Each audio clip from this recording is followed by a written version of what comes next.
Good evening to all of you. बेटा हम कर रहे थे डी ब्लॉक एलिमेंट्स और उसका प्रॉपर्टी हमने स्टार्ट किया था। मैंने ऑक्सीडेशन स्टेट पे आपको रिलीज किया था लास्ट क्लास में। तो ऑक्सीडेशन स्टेट के बाद नेक्स्ट प्रॉपर्टी देखो हम करने जा रहे हैं। सर हाँ बोलो। सर एक क्वेश्चन था। क्या? सर एनसीईआरटी में क्वेश्चन था, उसमें पूछा था कि सिल्वर एटम के पास सर कंप्लीटली फिल्ड ऑर्बिटल होते हैं उसके ग्राउंड स्टेट पे, तो सर उसको ट्रांजिशन एलिमेंट तब भी क्यों कहते हैं? क्योंकि उसका कुछ कंपाउंड ऐसे मिले हैं बेटा जिसमें जैसे AgF2 टाइप के कंपाउंड मिले हैं, तो उनके अंदर उसमें जो है AgF2 में Ag+2 ऑक्सीडेशन स्टेट के अंदर है, तो D9 केस आ गया। तो कोई ना कोई कंपाउंड जरूर मिला है हर एक कंपाउंड का, इसलिए हम ट्रांजिशनल में रखते हैं उसको। तो सारे नहीं हो, एटलीस्ट अगर कुछ कंपाउंड भी मिलेंगे लेकिन स्टेबल कंपाउंड मिलेंगे देन हम रख सकते हैं बेटा उसको। ठीक है। ऐसे सर जिंक का भी तो +2 ऑक्सीडेशन स्टेट में मिलता है। हाँ तो जिंक का +2 ऑक्सीडेशन स्टेट में मिलता है, लेकिन जिंक +2 में तो D10 है ना, इलेक्ट्रॉन भी काउंट करोगे या सिर्फ ऑक्सीडेशन स्टेट देखोगे? Zn+2 में डी में इलेक्ट्रॉन ओके। कितने होंगे? समझ गए? हमें क्या यस देखना सर। है? पार्शियली डी फील्ड देखना है बेटा, है ना। ऑक्सीडेशन स्टेट कोई भी हो उससे मतलब नहीं है। नेक्स्ट देखो बेटा, नेक्स्ट प्रॉपर्टी आती है, अभी हमने इलेक्ट्रोकेमिस्ट्री भी पढ़ा था, देखो standard electrode potential, SRP value जो आती है, स्टैंडर्ड रिडक्शन पोटेंशियल, और ये वाले जो पोटेंशियल है उससे रिलेटेड पॉइंट आता है। इसको हम रिएक्टिविटी भी बोलते हैं, इसको हम रिएक्टिविटी ऑफ मेटल भी बोलते हैं। तो रिएक्टिविटी ऑफ मेटल में सबसे पहले तो अपने इसको देखो, थोड़ा सा मैं इलेक्ट्रोकेमिस्ट्री की तरफ वापस ले जाता हूं आपको। तो इलेक्ट्रोकेमिस्ट्री में हमने पढ़ा था कि जिसका SRP वैल्यू, मतलब SRP का मतलब स्टैंडर्ड रिडक्शन पोटेंशियल, जिसका स्टैंडर्ड रिडक्शन पोटेंशियल जितना ज्यादा होगा, अगर मेटल है तो SRP ऑफ मेटल की बात कर रहे हैं हम, नॉन मेटल नहीं, SRP मेटल का जितना ज्यादा होगा, तो SRP वैल्यू जितना इसका ज्यादा होगा उतनी इसकी रिएक्टिविटी कम होगी। तो स्टैंडर्ड रिडक्शन पोटेंशियल जितने ज्यादा होते हैं उसकी रिएक्टिविटी कम होती है। रिडक्शन पोटेंशियल से लेना चाहते हो, that is known as standard reduction potential, या आप इस रिडक्शन को अगर SOP देखना चाहते हो तो स्टैंडर्ड ऑक्सीडेशन पोटेंशियल भी देख सकते हो। वो जितना कम होगा उतनी रिएक्टिविटी भी कम होगी। तो SRP वैल्यू ज्यादा है तो रिएक्टिविटी कम है, और SRP वैल्यू को बनाने वाले, अब ये बड़ा इंपॉर्टेंट पॉइंट है बेटा, बेसिक फंडामेंटल है। SRP वैल्यू जो बनती है, SRP value depends upon 3 factor. जो स्टैंडर्ड रिडक्शन पोटेंशियल, या जो आप ये कह रहे हो, ये 3 फैक्टर पर डिपेंड करता है। इसमें फर्स्ट फैक्टर जो होता है वो आपका होता है कि भाई एटोमाइजेशन एनर्जी कितनी है, मतलब एटम में कन्वर्ट करने के लिए कितना एनर्जी देना पड़ेगा किसी को भी, एटोमाइजेशन एनर्जी। दूसरा है एटम में से इलेक्ट्रॉन जो निकालते हो, तो इलेक्ट्रॉन निकालने के लिए आपको IP वैल्यू कितना है, आयोनाइजेशन पोटेंशियल। आयोनाइजेशन पोटेंशियल, और आयनाइजेशन पोटेंशियल के बाद फिर देखा जाता है कि आयन बनने के बाद वाटर में स्टेबलाइज कितना हो रहा है, तो उसको बोलते हैं हाइड्रेशन एंथैल्पी। जो आप प्रैक्टिकल सीरीज बताते हो, ये इलेक्ट्रोकेमिस्ट्री में बताया था कि SRP वैल्यू को बनाने वाले 3 फैक्टर हैं। अगर एटोमाइजेशन एनर्जी हाई हो जाए, अगर SRP वैल्यू हाई करना है आपको, तो फॉर SRP वैल्यू हाई, मैं यहां लिख देता हूं, अगर हमें हाई SRP वैल्यू करना है तो हाई SRP वैल्यू के लिए एटोमाइजेशन एनर्जी हाई होना चाहिए, आयोनाइजेशन एनर्जी भी हाई होना चाहिए, और हाइड्रेशन एंथैल्पी लो होना चाहिए। अगर ये तीनों चीजें हो जाएं, high atomisation energy, high ionisation energy, low hydration enthalpy, तो SRP वैल्यू हाई हो जाएगा और रिएक्टिविटी कम हो जाएगी। इसका मतलब आप ये भी तो बोल सकते हो कि अगर मैं कह दूं लेस SRP बनाना हो मुझे, मतलब मोर नेगेटिव, लेस SRP के लिए क्या क्या होगा, देखो बेटा बोलो। अगर लेस SRP है तो उसके लिए क्या क्या चीज होनी चाहिए, इसका मतलब less, low atomisation low energy. Atomisation energy, low atomisation energy, और क्या होना चाहिए, तीनों फैक्टर, एक से काम नहीं चलेगा। लो low ionization IP value, potential. लो आयनाइजेशन पोटेंशियल होना चाहिए बेटा, और हाइड्रेशन एंथैल्पी क्या होनी चाहिए, हाई हाई। हाइड्रेशन तो एनर्जी। आप एक बात देखोगे कि ये तीनों पॉइंट जो हैं, जो ये वाला पॉइंट देख रहे हो आप, ये वाला, इसका एग्जांपल आपको जो मिलेगा वो मिलेंगे एल्कली मेटल या S block element. S block जो एलिमेंट है वो आपको इस तरह के एग्जांपल मिलेंगे। एस ब्लॉक एलिमेंट जैसे सोडियम है, लिथियम है, तो इनकी एटोमाइजेशन एनर्जी बहुत लो होती है, आईपी वैल्यू लो होती है, हाइड्रोजन एंथैल्पी हाई होती है, तभी तो इनका मोस्ट नेगेटिव एसआरपी वैल्यू आता है। और एस ब्लॉक एलिमेंट, इसलिए एस ब्लॉक एलिमेंट जिसमें लो एसआरपी वैल्यू होंगे तो उसकी रिएक्टिविटी ज्यादा हो जाएगी, तो एस ब्लॉक एलिमेंट तो लो एसआरपी वैल्यू, या ये कह दो कि एसआरपी वैल्यू जितनी लो होती जाएगी तो रिएक्टिविटी उतना क्या होता जाएगा बेटा, इंक्रीज होता जाएगा। रिएक्टिविटी इंक्रीज का मतलब उनका ऑक्सीडेशन इजीली होता जाएगा, ईज ऑफ ऑक्सीडेशन, और ईज ऑफ कई सारे मैटर है बेटा, लैंग्वेज समझना है। ईज ऑफ ऑक्सीडेशन इंक्रीज होता जाएगा तो दूसरे को रिड्यूस करेंगे, इसलिए रिड्यूसिंग पावर जो होगा वो इंक्रीज होता जाएगा। तभी तो आपको याद है मैंने बोला था पूरी जो एलिमेंट्स की सीरीज है सबसे बेस्ट रिड्यूसिंग एजेंट कौन सा है बेटा, याद आ रहा है कुछ? लिथियम। तो उसका यही रीजन तो था। तो ये जो एस ब्लॉक एलिमेंट में आएंगे, इसलिए हमारा जो बेस्ट होता है, बेस्ट रिड्यूसिंग एजेंट, बहुत बार क्वेश्चन करते हो, that is the lithium.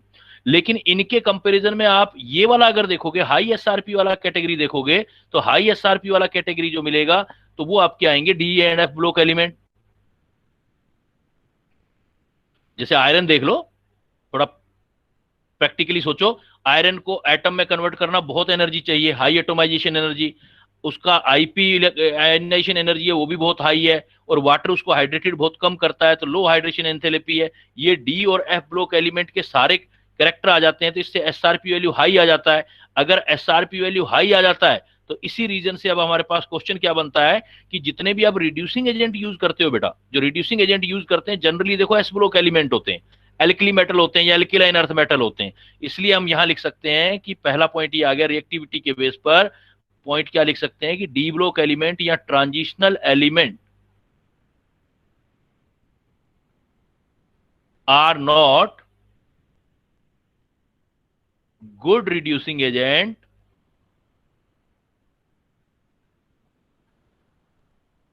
As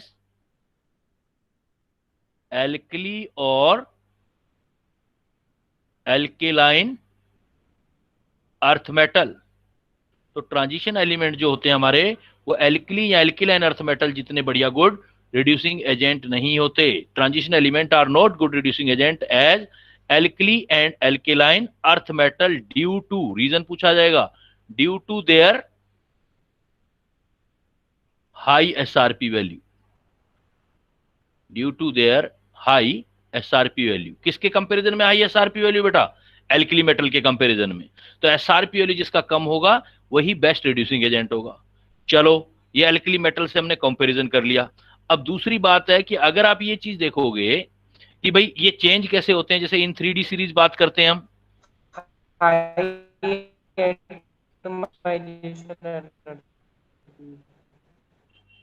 अगर हम बेटा 3D सीरीज में देखेंगे तो ऑन मूविंग, अगर आप लेफ्ट टू राइट जाओगे तो on moving left to right SRP value will be increases. SRP value जो होगी वो इंक्रीजेस होगी। इंक्रीजेस मतलब लेस नेगेटिव होती चली जाएगी। एक्सेप्ट, तो on moving left to right generally आप देखोगे तो लेफ्ट टू राइट जाओगे तो एसआरपी वैल्यू इंक्रीज होते जाएंगे। अब एसआरपी वैल्यू इंक्रीज हो जाएंगे मतलब रिएक्टिविटी उसकी कम होती जाएगी।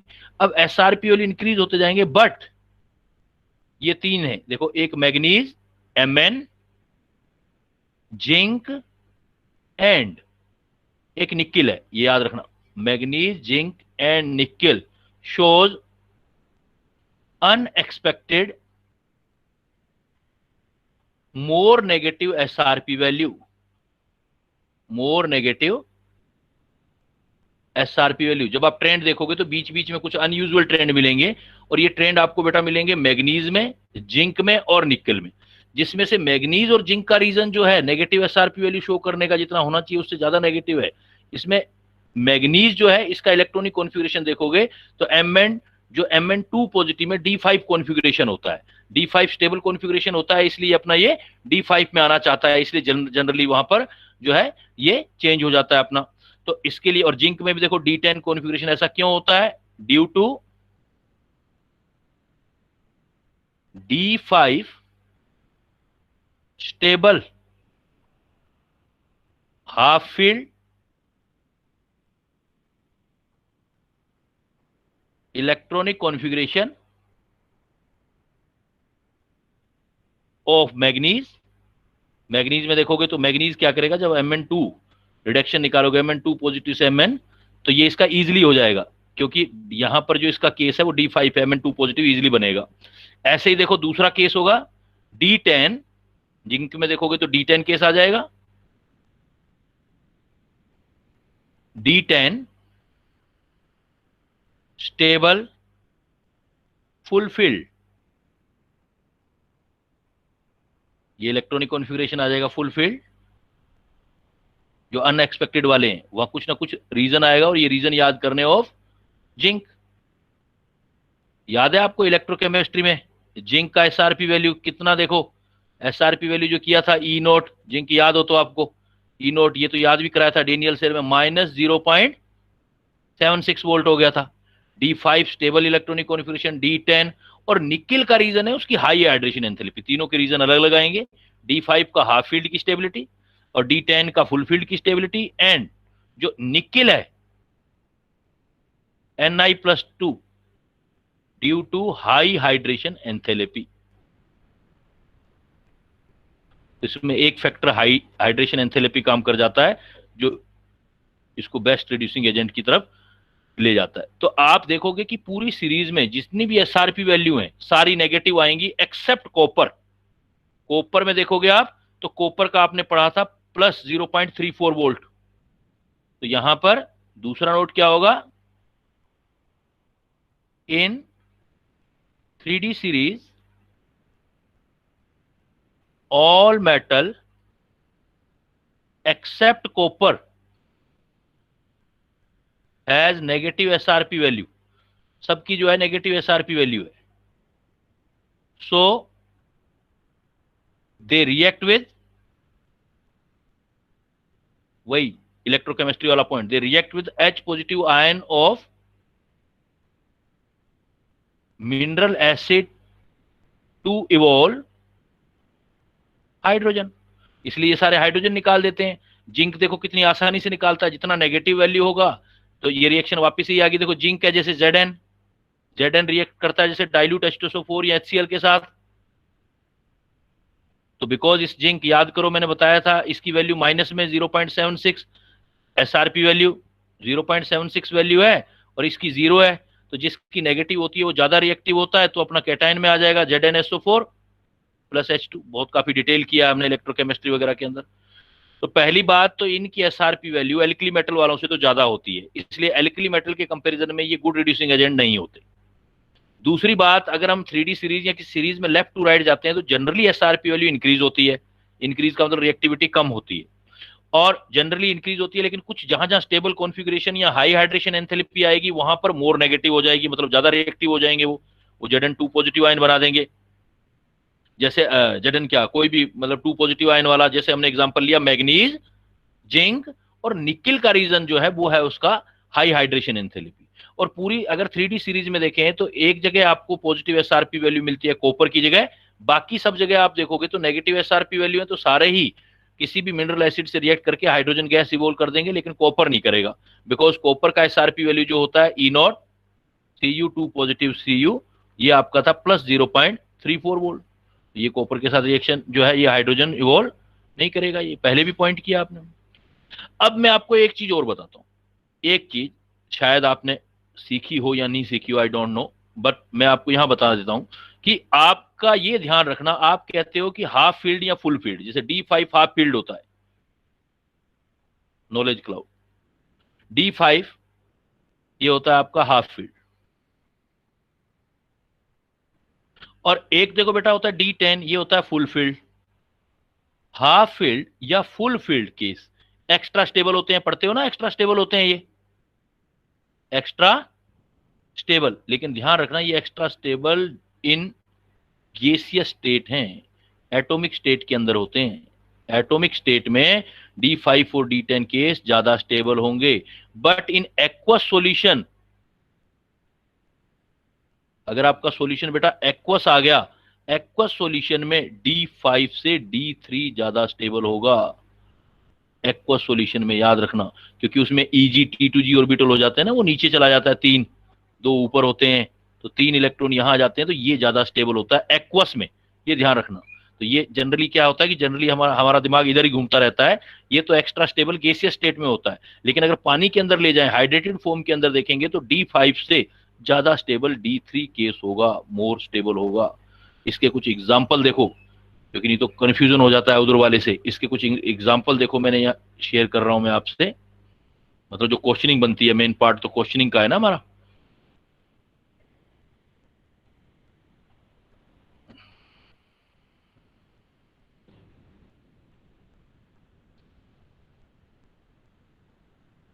इसमें देखो बेटा, अगर मैं रिलेटिव स्टेबिलिटी ऑफ आयन की बात करता हूं, कुछ एग्जांपल शेयर कर रहा हूं मैं आपके साथ। रिलेटिव स्टेबिलिटी ऑफ आयन मतलब एसआरपी वैल्यू की बात कर रहा है वो, स्टैंडर्ड रिडक्शन पोटेंशियल, कौन ऑक्सीडाइजिंग करेगा कौन नहीं करेगा।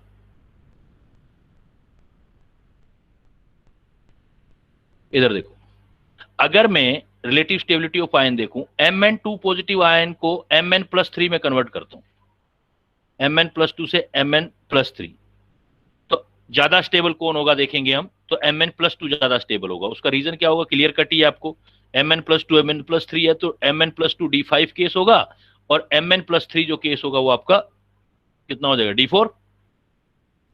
तो D5 केस हाफ फील्ड है, हाफ फील्ड है तो ज्यादा स्टेबल हो गया। इसी टाइप से देखो Cr+2, Cr+2 और Cr+3 में क्या स्टेबल है, तो Cr+2 और Cr+3 में देखो मोर स्टेबल जो हो जाएगा Cr+3 होगा, +2 नहीं होगा, क्योंकि Cr+3 वापस D5 केस आ गया, और Cr+2 आपका कितना होता है, Cr टोटल कितना होता है क्रोमियम में ना, क्रोमियम 24 होता है, D5 और S1 होता है, तो 2 इलेक्ट्रॉन निकालोगे तो D4 आ जाएगा, तो D4 में D5 ज्यादा स्टेबल है। तो आप क्या कह सकते हो, Mn वाले में तो Mn+2 ज्यादा स्टेबल है, बिकॉज इसका D5 कॉन्फ़िगरेशन है। Cr वाले में Cr+3 ज्यादा स्टेबल है, क्योंकि ये कॉन्फ़िगरेशन है आपका।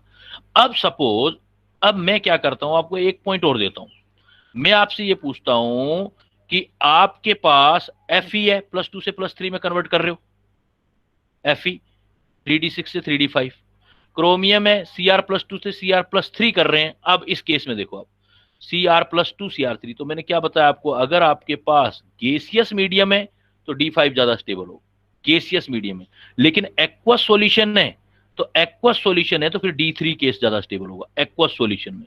इसका बेस्ट एग्जांपल है आपके पास आयरन वाला, देखो Fe H2O6 2 पॉजिटिव, एक्वस हो गया ना, वाटर आ रहा है देखो।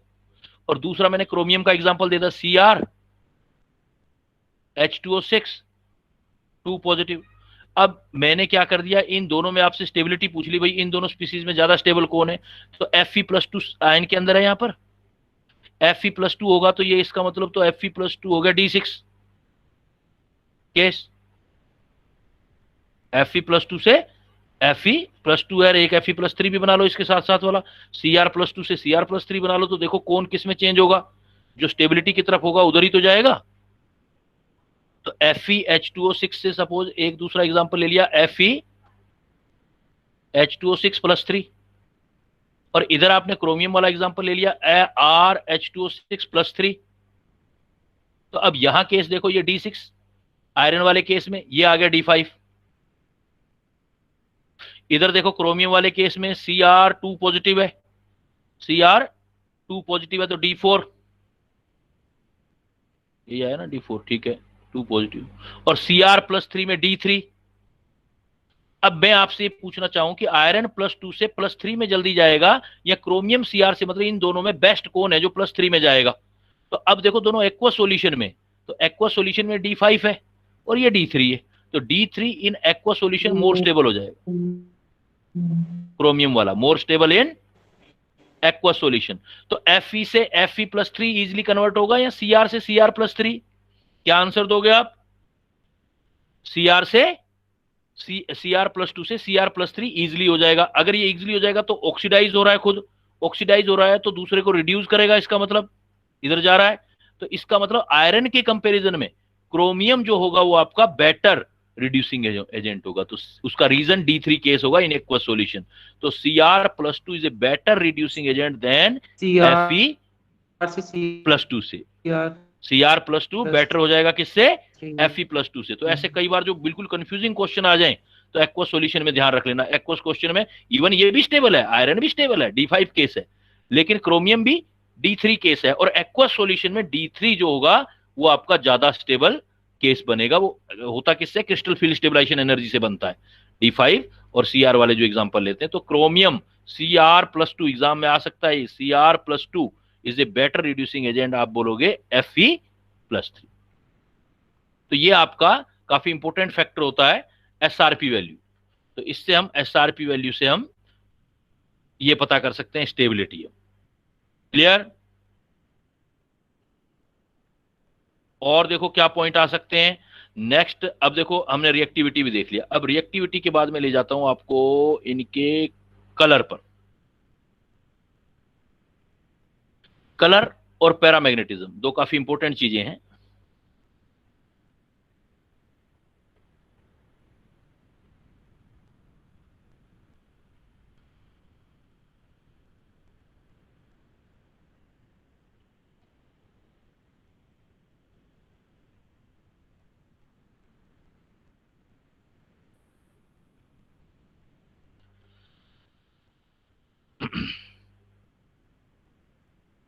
देखो बेटा, अगर हम कलर की बात करें तो पहला पॉइंट ये आता है कि कलर बनता कैसे है और कलर आता कैसे है।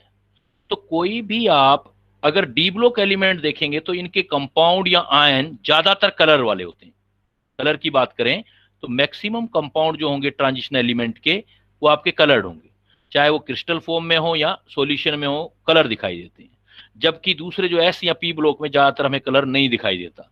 कलर का रीजन हमेशा क्या होता है कि कोई भी कंपाउंड अगर किसी लाइट को विजिबल रीजन से एब्जॉर्ब करेगा, absorption of wavelength visible region से करेगा, तो उस कलर को एब्जॉर्ब करके बाकी जो कलर हैं उसको इमिट करेगा, तो उसका एक कप्लीमेंट्री कलर हमको दिखाई देता है। मतलब मैं आपको कुछ ऐसा बता सकता हूं कि सपोज ये कोई स्पीसीज है, अगर किसी स्पीसीज में यहां पर कलर है VIBGYUR विजिबल रेंज है, और विजिबल रेंज से कोई भी एक वेवलेंथ इसने एब्जॉर्ब की,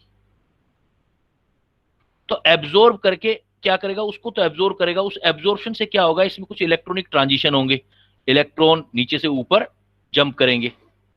अब इलेक्ट्रॉन नीचे से ऊपर जंप करेंगे, फिर ऊपर से वापस नीचे आएंगे, तो वापस कुछ एनर्जी निकलेगी। अब ये जिस कलर को एब्जॉर्ब करेगा उसको छोड़ के बाकी सारे कलर का कॉम्बिनेशन बाहर रिफ्लेक्ट करेगा।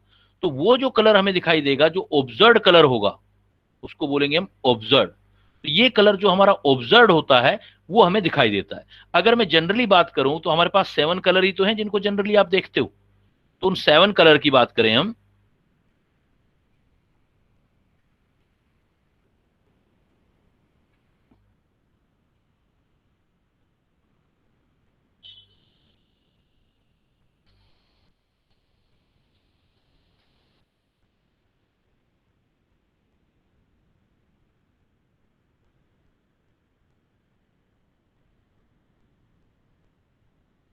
सेवन कलर की बात करें अपने, तो अभी जैसे बात की हमने, तो देखो 7 कलर विबग्योर है, तो आप ऐसे बना लो, इजी हो जाएगा आपके लिए। ऐसे बना लो, तो यहां पर violet and indigo, blue, green, yellow, orange, red, 3 colour ही ज्यादा बेसिक होते हैं जो गहरे कलर होते हैं। ये रेड, देखो अगर रेड एब्जॉर्ब होगा तो रेड के सामने देखो ब्लू, रेड के सामने आप देखोगे तो रेड का बिल्कुल ग्रीन आ रहा है ना, रेड के सामने ग्रीन आ रहा है, रेड के सामने ये वाला, तो इसके सामने ये रेड के सामने ग्रीन, और ऑरेंज के सामने देख लो ब्लू, ऑरेंज कलर होगा ये ब्लू, और वायलेट के सामने ये आपका कलर दिखाई देगा। तो जनरली आपका रेड या ब्लू या ग्रीन, ये 3 कलर ही मेन होते हैं। तो आप देखो इसमें क्या होगा, अगर एब्जॉर्ब कलर लिया, देखो आपने एब्जॉर्ब किया रेड, एब्जॉर्ब रेड किया, या ब्लू किया या ग्रीन किया। कप्लीमेंट्री कलर देखो, ऑब्जर्व्ड कौन सा होगा आपका, ऑब्जर्व कलर रेड के सामने देखो, रेड है तो ग्रीन आ जाएगा। एब्जॉर्ब अलग चीज है, ऑब्जर्व अलग चीज है। रेड होगा तो उसका कप्लीमेंट्री कलर जो दिखाई देगा वो आपको ग्रीन दिखाई देगा। ब्लू है तो ऑरेंज दिखाई देगा, वापस ग्रीन है तो ग्रीन की जगह रेड दिखाई देगा। तो ये कलर आपको इस तरीके से, ये कलर की केमिस्ट्री होती है। बट ये जो ये होता है, ये ट्रांजिशन एक्चुअली क्या होता है बेटा, है तो एनर्जी डिफरेंस ना। आप एटॉमिक स्ट्रक्चर में चले जाओ, energy difference is equal to delta E is equal to H C by lambda होता है। अगर आपका एनर्जी या लेमडा विजिबल रेंज वाला है, मतलब जिनको हमारी आईज देख सकती है, अगर उस रेंज में ये एनर्जी ट्रांसफर हुआ आपका, तो वो कोई भी आपको चीज स्पीसीज कलर दिखाई देगी। और ज्यादातर डी ब्लॉक में ये रेंज जो आती है आपकी विजिबल वाली आती है। इस विजिबल वाले के अंदर डी ब्लॉक में मैंने आपको बताया कि कलर के रीजन 3 होते हैं। याद है बेटा कौन कौन से होते हैं कलर के reason? Colour mainly arise, 3 factor थे बेटा। मेनली जो था वो सबसे मेन था डी डी ट्रांजिशन। एक डी से दूसरे डी में अगर इलेक्ट्रॉनिक ट्रांजिशन होगा, जैसे आपने ऑक्टाहेड्रल कॉम्प्लेक्सेस में देखा था, कलर का जो मेनली रीजन इधर दे देता हूं, colour arise due to, mainly 3 reason है। पहला रीजन है बेटा D D transition. D D transition का मतलब जैसे विजिबल रेंज से एनर्जी एब्जॉर्ब करेगा एक डी ऑर्बिटल, जैसे आप कहते थे चाहे टेट्राहाइड्रल हो ऑक्टाहाइड्रल हो कोई भी, जैसे ऑक्टाहाइड्रल में हमने ईजी ऑर्बिटल ऊपर किए थे और T2G ऑर्बिटल नीचे किए थे। सपोज यहां पर अगर इलेक्ट्रॉन है कोई, और इलेक्ट्रॉन है और ऊपर जाके जंप कर सकता है, जंप करेगा फिर वापस ये इलेक्ट्रॉन इधर जाएगा, तो इसको हम बोलेंगे डी डी ट्रांजिशन। तो फिर नीचे से ऊपर आएगा, पहले एनर्जी एब्जॉर्ब करेगा फिर वो एनर्जी छोड़ेगा, तो उसका चीज का हमें दिखाई देगा। तो मेनली कलर किसके थ्रू होता है? आपके डी ब्लॉक एलिमेंट में एक डी ऑर्बिटल से दूसरे डी ऑर्बिटल में इलेक्ट्रॉन का ट्रांसफर होता है डी डी ट्रांजिशन से। Colour arise due to mainly D D transition से। एक डी ऑर्बिटल से दूसरे डी ऑर्बिटल में अगर इलेक्ट्रॉन ट्रांजिशन कर सकता है तो हम कहेंगे कि वो स्पीसीज आपको कलर दिखाई देगी। इसका मतलब इस केस के अकॉर्डिंग, सो अगर हमारे पास D0 केस है, D0 है तो बेटा इलेक्ट्रॉन है ही नहीं, तो डी डी ट्रांजिशन का आएगा। जब इलेक्ट्रॉन नहीं है तो ट्रांजिशन क्या करेगा? तो D0 case and D10 case. 10 होगा तब फुलफिल्ड होंगे, तो नीचे वाला इलेक्ट्रॉन ऊपर जंप नहीं कर सकता, इलेक्ट्रॉन तो है, तो ये आपके कलरलेस हो जाएंगे, कलरलेस। तो D0 केस और D10 केस कलरलेस होते हैं जनरली, और आपका बाकियों का कलर जो आता है डी डी ट्रांजिशन से आता है। जैसे एग्जांपल देखो, जैसे मैं आपको एग्जांपल देता हूं कुछ, इसमें और भी एग्जांपल हमने काफी सारे शेयर कर रखे हैं इधर। जैसे टाइटेनियम है, सपोज मैं आपको बोल देता हूं टाइटेनियम H2O6 3 पॉजिटिव आयन, या इसी को मैं डायरेक्ट ऐसे लिख देता हूं टाइटेनियम +3 स्पीसीज है एक्वस। या बेटा मैंने आपको दे दिया टाइटेनियम H2O6 4 पॉजिटिव स्पीसीज, उसको या मैंने ऐसे लिख दिया टाइटेनियम +4 एक्वस। मैंने पूछा कि बताओ ये कलर है या कलर नहीं है? तो जनरली आप डी डी ट्रांजिशन से देख सकते हो बेटा। तो इलेक्ट्रॉन काउंट करो, ऑक्टाहेड्रल ज्योमेट्री तो आपको दे रखी है उसने, तो देखो टाइटेनियम +3 का मतलब हो गया D1 केस, क्योंकि अगर टाइटेनियम होता scandium titanium 22, scandium titanium 22, argon तक 18 इलेक्ट्रॉन, 3D 4s में पहले 2 इलेक्ट्रॉन रखोगे, 2 इसमें आएंगे। अगर Di+3 है तो 3 इलेक्ट्रॉन निकल गए, 2 यहां से 1 यहां, तो D1 केस आ गया। D1 केस आ गया तो पॉसिबल है ना डी डी ट्रांजिशन बेटा, ये वाले डी ऑर्बिटल और ये वाले डी ऑर्बिटल, तो ये इलेक्ट्रॉन तो इधर जा सकता है, तो डी डी ट्रांजिशन है। इलेक्ट्रॉन एक डी ऑर्बिटल से दूसरे डी ऑर्बिटल में ट्रांजिट कर सकता है, तो डी डी ट्रांजिशन है, तो ये आपका कलर हो जाएगा, कलर। लेकिन अगर मैं आपको स्पीसीज दे दूं बेटा Ti+4 आयन, टाइटेनियम +4, तो ये तो D0 केस हो गया। अब D0 कैसा है? इवन डी ऑर्बिटल तो है आपके पास, लेकिन डी में इलेक्ट्रॉन कहां है? तो नो डी डी ट्रांजिशन। अगर डी डी ट्रांजिशन नहीं है तो कलरलेस। ऐसे ही देखो, ध्यान दो आप, जिंक के जितने भी कंपाउंड देखो, जिंक ऑलवेज कौन सी ऑक्सीडेशन स्टेट में होगा बेटा? जिंक +2 के अंदर होगा जिंक आपका। जिंक +2 होगा तो बेटा इसका इलेक्ट्रॉनिक कॉन्फ़िगरेशन क्या आएगा? D10 0 3D10 3D10। तो D10 आ गया तो आपका तो यहां डी डी ट्रांजिशन की कोई पॉसिबिलिटी नहीं मिलेगी, क्योंकि ये तो फुलफिल्ड रहेंगे सारे ऑर्बिटल। 1 2 3 4 5 6 7 8 9 10, तो क्या पॉसिबिलिटी नहीं है? नो पॉसिबिलिटी ऑफ किस ट्रांजिशन की बेटा? DD transition. DD transition. जब पॉसिबिलिटी ही नहीं है, डीडी ट्रांजिशन ही नहीं है, तो कैसा कंपाउंड होंगे जिंक के? DD. जिंक के कंपाउंड कैसे बताओगे आप? कलरलेस। कैसे बताओगे? कलरलेस। तो कल इसका मेन रीजन जो है वो तो है डीडी ट्रांजिशन। हाँ, बट आपको कुछ कलरलेस तो कुछ रीजन और मिलेंगे कि आप स्पेशल नोट में पढ़ोगे तो कई बार क्या होता है आपका D0 केस या D10 केस भी कलर शो करते हैं, लेकिन उन कलर का रीजन आपका डीडी ट्रांजिशन नहीं होगा, कुछ और पढ़ेंगे बेटा उसका रीजन। मतलब हम ऐसे डाल देते हैं नोट में,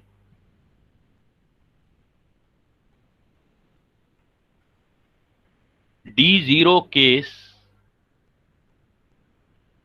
shows D0 case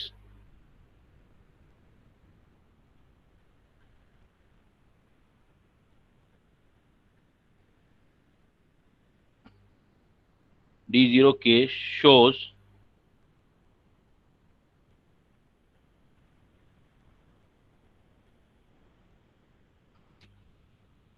intense color।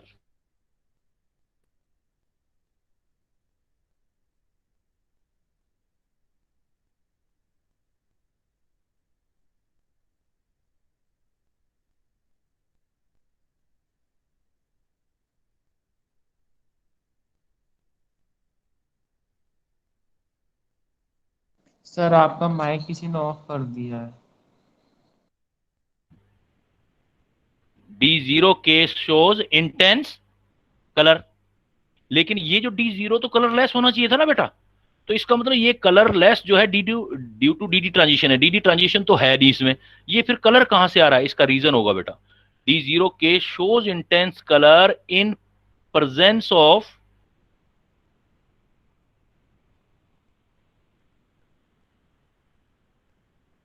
High oxidising species as fluorine और oxygen due to charge transfer spectra. Charge transfer spectra CT बोलते हैं, चार्ज ट्रांसफर स्पेक्ट्रा बेटा सीटी।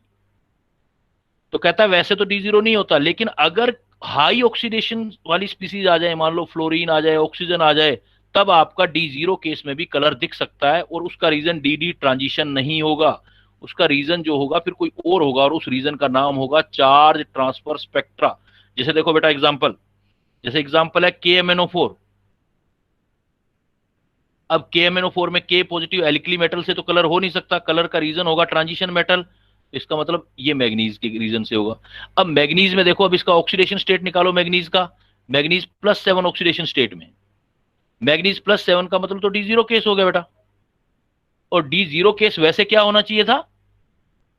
Colourless due to D transition. But देखो मैग्नीज +7 के साथ साथ यहां पर होता क्या है, मैग्नीज जब बहुत हाई ऑक्सीडेशन स्टेट में होता है तो जो उसके साथ ऑक्सीजन होते हैं, ऑक्साइड्स जो होते हैं लिगेंड, वो क्या करते हैं? इलेक्ट्रॉनों का ट्रांसफर करते हैं इस तरफ, इसका चार्ज खत्म करने के लिए इलेक्ट्रॉनों का ट्रांसफर करते हैं। तो ये भी चार्ज ट्रांसफर ही है, इसकी एनर्जी भी डेल्टा E = hc/λ है, लैम्डा विजिबल रीजन में आ जाता है, और इसको बोलते हैं चार्ज का ट्रांसफर हो रहा है, ये चार्ज। तो KMnO4 D0 केस है, इवन D0 केस, बट पर पर्पल कलर, बहुत गहरे कलर का होता है बेटा, 2-4 दाने भी पानी में डाल दोगे तो बहुत गहरा कलर आ जाए, पर्पल कलर। लेकिन इस पर्पल कलर का रीजन क्या दोगे बेटा? Due to charge transfer spectra. आप बोलोगे इसका reason charge transfer spectra, not D D transition. तो कुछ केसेस में डीडी ट्रांजिशन नहीं है, फिर भी कुछ कलर हैं तो उनके रीजन कुछ और हैं। तो रीजन, कलर का रीजन सिर्फ डीडी ट्रांजिशन नहीं है, चार्ज ट्रांसफर स्पेक्ट्रा भी हो सकता है। दूसरा एग्जांपल देखो, कोई भी ऐसा ले लो, जैसे K2Cr2O7, पहचान इसकी होगी D0 केस होगा और हाई ऑक्सीडेशन स्टेट होगा। देखो क्रोमियम, क्रोमियम का ऑक्सीडेशन स्टेट निकालो +6, तो ये भी D0 केस हो गया। लेकिन D0 में ऑक्सीजन देखो कितने पड़े हैं साथ में। तो ऐसे जो होते हैं आपको, ये भी जो है आपका कलर्ड होगा, ये भी जो ऑरेंज रेड कलर का होता है, ऑरेंज रेड कलर। तो एक जो कलर का रीजन है बेटा, वो रीजन है डीडी ट्रांजिशन, तो मेन रीजन है ही, लेकिन D0 केस वाले भी कुछ सब्सटेंस जैसे KMnO4, पोटेशियम डाइक्रोमेट, वेनेडियम के, स्पेशली ऑक्सीजन और फ्लोरीन के साथ अटैच होंगे। ये भी आपको कलर दिखाएंगे, बट इस कलर का रीजन जो देंगे वो डीडी ट्रांजिशन नहीं देंगे। फिर क्या रीजन देंगे इसका बेटा? Charge transfer spectra. तो इनका रीजन आ सर, जाएगा। हाँ बोलो। तो ये चार्ज ट्रांसफर ये सर कैसे हो रहा है? चार्ज ट्रांसफर हो रहा है बेटा। मैग्नीज पर +7 ऑक्सीडेशन स्टेट, ऑक्सीजन पर -2, तो ऑक्सीजन अपने इलेक्ट्रॉन उसका चार्ज खत्म करने के लिए, +7 को खत्म करने के लिए, न्यूट्रल करने के लिए इलेक्ट्रॉन भेजेगा अपने। जैसे लिगेंड अटैच होगा, कहने का मतलब मेटल के साथ लिगेंड अटैच होगा, तो उसको न्यूट्रल करने के लिए, तभी तो ये कंपाउंड बना है KMnO4। इसी को चार्ज का ट्रांसफर बोल रहे हैं हम। ओके एक चीज पॉजिटिव है, एक चीज नेगेटिव है। पॉजिटिव नेगेटिव में क्या होता है? अट्रैक्शन। अट्रैक्शन का मतलब क्या होता है? एक दूसरे के चार्ज को खत्म करना। जिस चीज पे चार्ज होगा तो अनस्टेबल होगा, तो इसको बोलेंगे चार्ज ट्रांसफर स्पेक्ट्रा। तो एक कलर का रीजन आ गया बेटा, चार्ज ट्रांसफर स्पेक्ट्रा। एक रीजन और हो सकता है D10 केस में। D10 केस वैसे क्या होना चाहिए? जैसे D0 कलरलेस है, तो वैसे भी D10 कलरलेस होना चाहिए due to lacking of DD transition. लेकिन D10 case can be coloured if attached with, ऐसे केसेस मतलब बहुत रेयर होंगे, कोई एक एक दो एग्जांपल होगा। D10 case can be coloured if attached with large anion। इसका रीजन होगा due to polarisation. Due to polarisation, Fajans rule होता है ये। 11th क्लास में केमिकल बॉन्डिंग में फेजेंस रूल था। एनायन का जितना बड़ा साइज होगा तो वहां भी कलर आने के चांसेस हो जाते हैं। देखो इसका एग्जांपल, यू नो AgCl किस कलर का होता है बेटा? AgCl। AgCl बहुत पढ़ते हो, इतने सारे न्यूमेरिकल बनाते हो, किस कलर का होता है AgCl? नहीं पता? कोई बात नहीं, मैं बता देता हूं, अब याद रख लेना। AgCl व्हाइट PPT होता है। हालांकि मैंने कोऑर्डिनेशन केमिस्ट्री में खूब करवाया है। व्हाइट PPT होता है AgCl, silver chloride white colour का होता है। लेकिन AgI जो होता है वो येलो होता है। अब ये कलर क्यों आ गया? देखो इसमें ध्यान दो।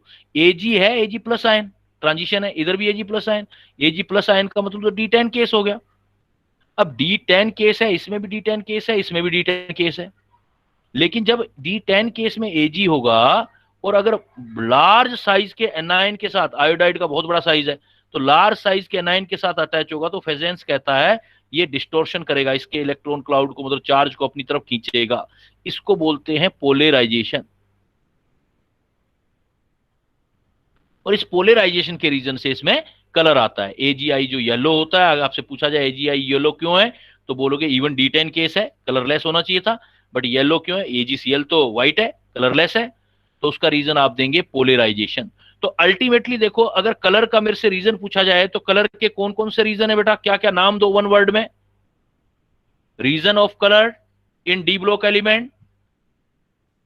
DD transition, पहला DD Sir, DD transition, yes transition. DD transition. Second CT spectra, Second, charge transfer spectra या CT spectra. And third spectra. Polarization. polarization, polarization. बेटा मेनली जो देखना है वो किससे देखना है आपने? DD मेनली transition, जो होगा वो आपका DD ट्रांजिशन। अगर किसी के पास D इलेक्ट्रॉन है तो वो DD ट्रांजिशन करेगा और कलर्ड होगा। अगर D इलेक्ट्रॉन नहीं है, जनरली D इलेक्ट्रॉन नहीं है या D10 केस है, फुल फील्ड है, तो भी DD ट्रांजिशन नहीं हो सकता। D इलेक्ट्रॉन तो है लेकिन ट्रांजिट नहीं कर सकता, तो वो कलरलेस होते हैं। बट कुछ केसेस D0 में भी कलर्ड होते हैं। वो क्यों कलर्ड होते हैं, क्या रीजन दोगे? और पहचान क्या होगी, कब कलर देंगे वो? चार्ज ट्रांसफर स्पेक्ट्रा रीजन होगा उनका। लेकिन पहचान क्या होगी, कब आएंगे? जब मेटल का ऑक्सीडेशन स्टेट बहुत हाई हो। देखो KMnO4 में मैग्नीज का +7, क्रोमियम में +6 जनरली, या फिर साथ में जो अटैच लिगेंड हो वो हाई इलेक्ट्रोनेगेटिव एटम हो, हाई ऑक्सीडाइजिंग हो, फ्लोरीन, ऑक्सीजन ये अटैच हो।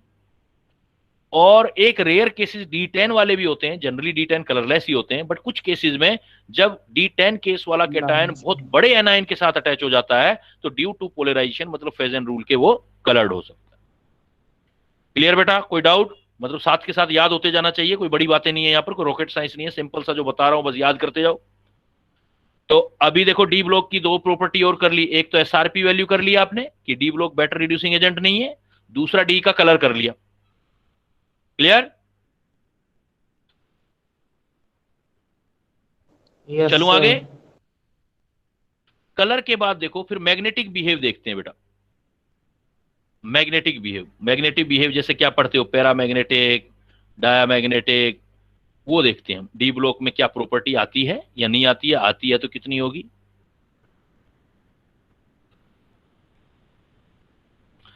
इसके अंदर देखो मैग्नेटिक प्रॉपर्टी के बेस पर अगर हम देखें तो नेक्स्ट पॉइंट ले रहा हूं मैं, मैग्नेटिक प्रॉपर्टी। मैग्नेटिक प्रॉपर्टी में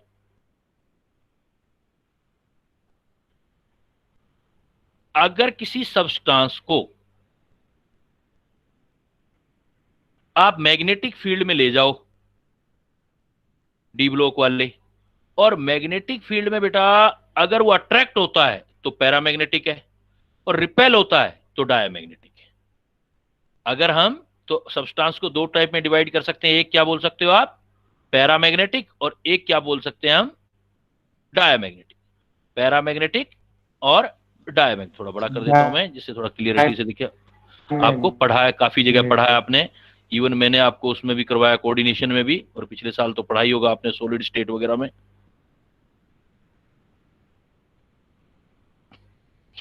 अब क्या होगा, अब एक बात और सिखाता हूं, याद रखना आप। देखो पैरामैग्नेटिक वो सब्सटेंस होता है जो क्या होता है, स्ट्रांगली अट्रैक्ट होता है मैग्नेटिक फील्ड में, और डायमैग्नेटिक वो होता है जो रिपेल होता है। लेकिन अब एक बात और सिखा रहा हूं। देखो पैरामैग्नेटिक मटेरियल का एक पहचान ये है कि आप मैग्नेटिक फील्ड में ले जाओ और मैग्नेटिक फील्ड को अट्रैक्ट करेगा तो उसका वेट स्लाइटली इंक्रीज हो जाएगा। अगर वेट इंक्रीज हो रहा है तो बेटा वो पैरामैग्नेटिक, और वेट डिक्रीज हो रहा है तो डायमैग्नेटिक। तो अगर आप इफेक्टिव वेट देखो, weight of paramagnetic substance is higher than the actual weight. कब? जब आप मैग्नेटिक फील्ड में लगाते हो। तो ये भी एक पहचान है। एक तो क्या है कि मैग्नेटिक फील्ड अट्रैक्ट होगा, मैग्नेटिक फील्ड अट्रैक्ट होगा तो थोड़ा सा वेट इंक्रीज हो जाएगा पैरामैग्नेटिक, और मैग्नेटिक फील्ड रिपेल होगा तो थोड़ा सा वेट डिक्रीज हो जाएगा तो डायमैग्नेटिक। ये भी एक पहचान होती है। दूसरा पॉइंट ये होता है, ये जो पहचान होती है आपकी, दूसरा ये होता है कि आप अनपेड इलेक्ट्रॉन से कर सकते हो, कि अगर आपके पास पैरामैग्नेटिक है,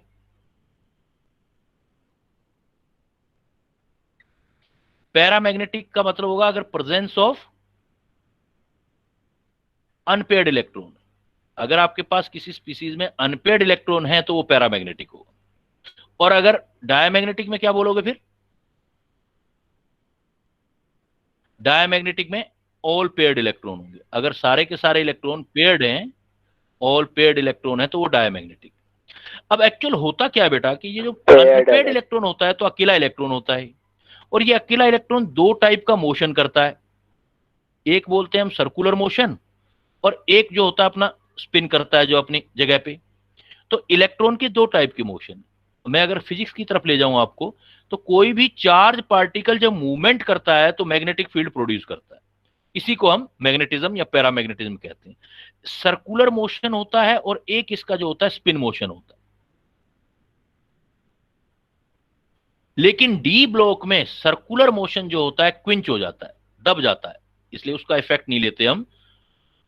क्विंच्ड इन, क्योंकि अंदर की साइड डी इलेक्ट्रॉन है, quenched in d element, d block element.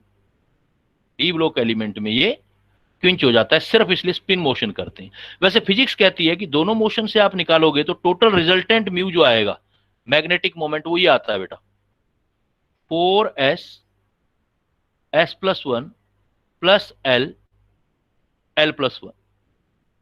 अगर हम डिटेल स्टडी करें, फिजिक्स भी मिला दें केमिस्ट्री के साथ, तो जो जितना आपका रिजल्टेंट जो आएगा वो ये आएगा 4s s+1। इसमें से ये स्पिन मोशन वाला है,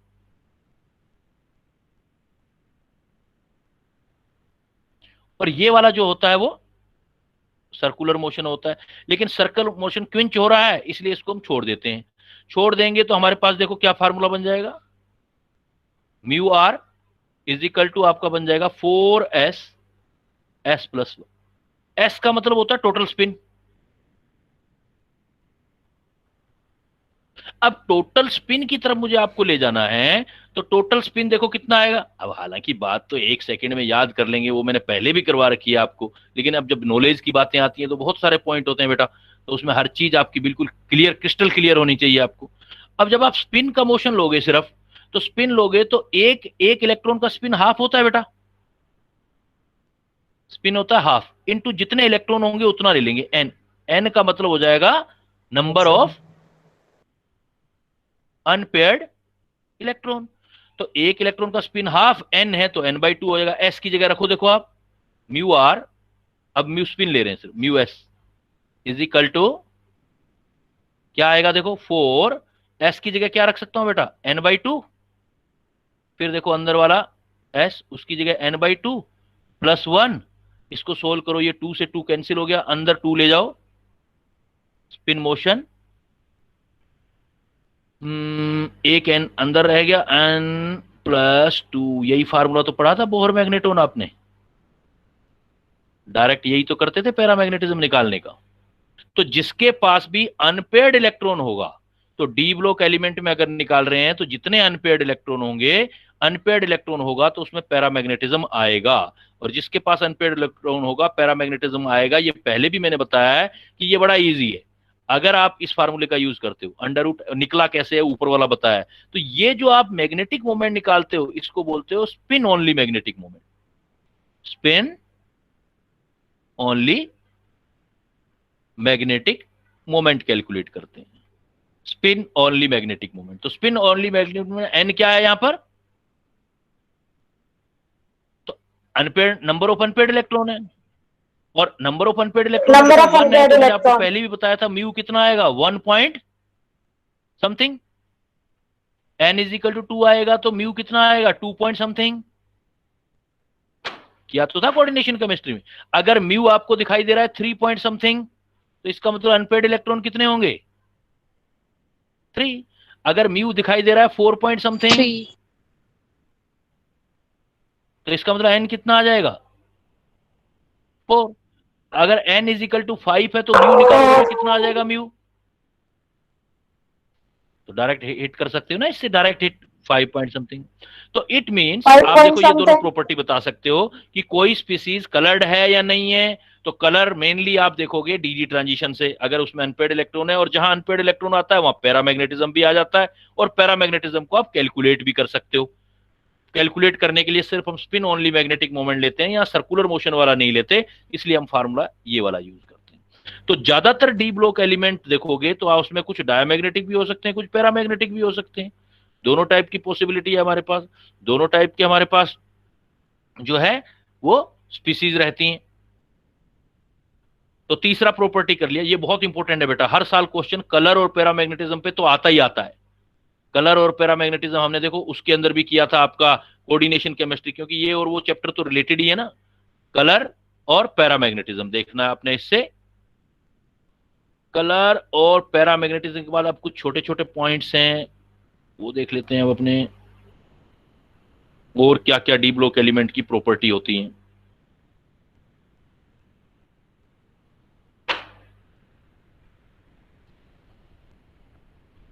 तो कलर हो गया, ऑक्सीडेशन स्टेट हो गया, ये नंबर वाइज देखते जाते हैं अपने।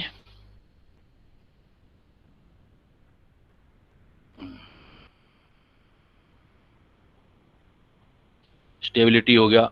नेक्स्ट देखो बेटा, नेक्स्ट मैंने लिखा है यहां पर alloy formation. Alloy formation, alloy जो जितने ट्रांजिशन मेटल होते हैं इनमें एलॉय बनाने की प्रॉपर्टी काफी होती है, जैसे स्टील है। इसका रीजन क्या होता है कि जितने भी डी ब्लॉक एलिमेंट है, आपने कल के साइज में देखा, लेफ्ट टू राइट जाते हो तब भी साइज में कोई बड़ा फर्क नहीं आता बेटा, तब भी साइज अप्रोक्सीमेट सेम रहते हैं। टॉप टू बॉटम जाते हो तब भी सेम रहते हैं। तो ये क्या कर सकते हैं, जब हम इनको मिक्स करेंगे तो एक दूसरे का प्लेस ले सकते हैं इजीली, और एक दूसरे का प्लेस ले सकते हैं, इसलिए एलॉय फॉर्मेशन की पावर बहुत अच्छी होती है डी ब्लॉक एलिमेंट में। तो एलॉय फॉर्मेशन आप बोलोगे due to similar size these metal have strong tendency to form alloy। क्यों? in alloy one atom of element can be easily accommodate in place of other atom of element, reason similar size। तो इसलिए आप जो alloy देखोगे तो alloy जो है बनाना भी एक डी ब्लॉक एलिमेंट का जो है एग्जाम्पल है। जनरली देखो मरकरी, ये मरकरी जो होता है Hg, जनरली किसी के साथ भी एलॉय बना लेता है सिर्फ कुछ को छोड़ करके। जैसे आपने देखा होगा sodium amalgam, HgNa, sodium amalgam, except iron और प्लेटिनम को छोड़ करके, आयरन प्लेटिनम सिल्वर जो नोबेल मेटल होती है उनको छोड़ करके मरकरी जो है किसी के साथ भी आपका एलॉय बना सकता है।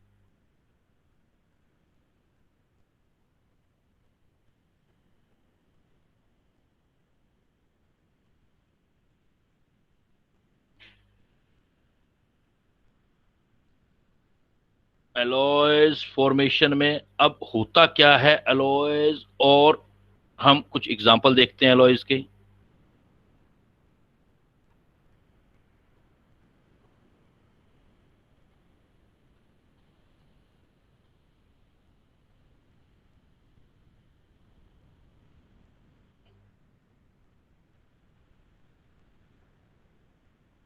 एलॉयज होता क्या है और कुछ एग्जांपल देखो। एलॉयज का मतलब होता है होमोजीनियस सॉलिड सॉल्यूशन।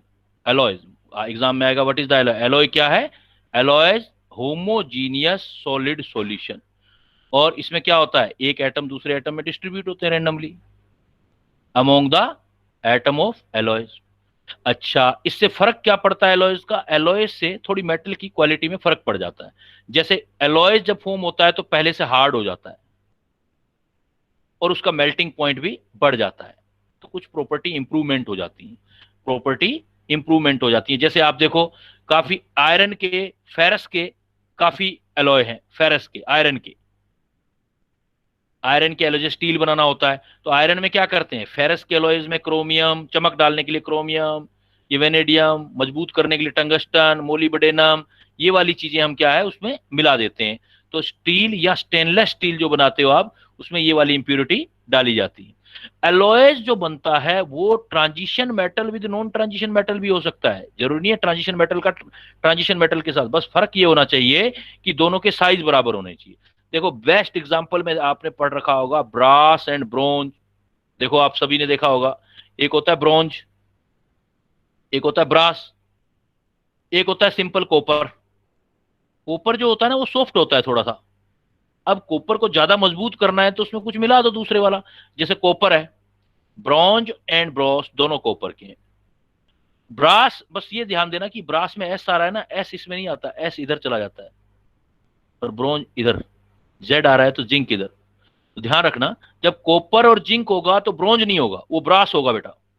ब्रास देखा है ना आपने, जो क्रिश्चियन लोग गले में वो डालते हैं, ऐसे बना हुआ क्रॉस बना हुआ डालते हैं, जो वो ब्रास का बना होता है। ब्रास का मतलब होता है कॉपर के साथ उसमें जिंक मिक्स होता है बेटा, कॉपर के साथ जिंक मिक्स होता है।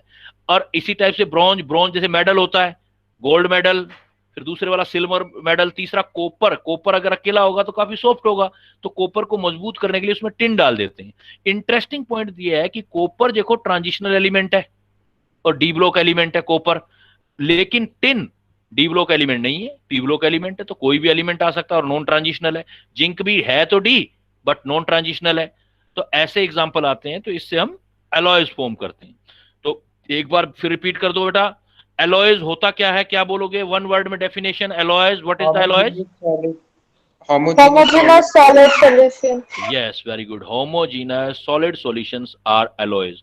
एलॉयज कौन बना सकता है, क्या इंपॉर्टेंस, मतलब क्या प्रॉपर्टी होनी चाहिए जो एलॉयज बनाएंगे, बना सकते हैं क्योंकि उनकी सिमिलर साइज होते हैं और इजीली एक्सचेंज कर सकते हैं एक दूसरे हाँ के बेटा, जिसके भी चाहे वो किसी कोई भी एलिमेंट हो जिनके साइज इक्वल हो, अप्रोक्सीमेट इक्वल हो, तो वो एक दूसरे का लेटिस में जगह ले सकते हैं, तो उनको मिक्स करके हम बना सकते हैं। और ये अच्छी प्रॉपर्टी जो होती है डी ब्लॉक वालों में सबसे बेस्ट है, क्योंकि डी ब्लॉक वाले जो होते हैं इनके साइज में ज्यादा चेंजेस नहीं आते। और कुछ एलॉयज जो है वो आपको एग्जांपल्स याद करने हैं कि ब्रोस किसका बना हुआ है, ब्रांज किसका बना हुआ है। ऐसे ही देखो, ऐसे बहुत बार आता है जर्मन सिल्वर,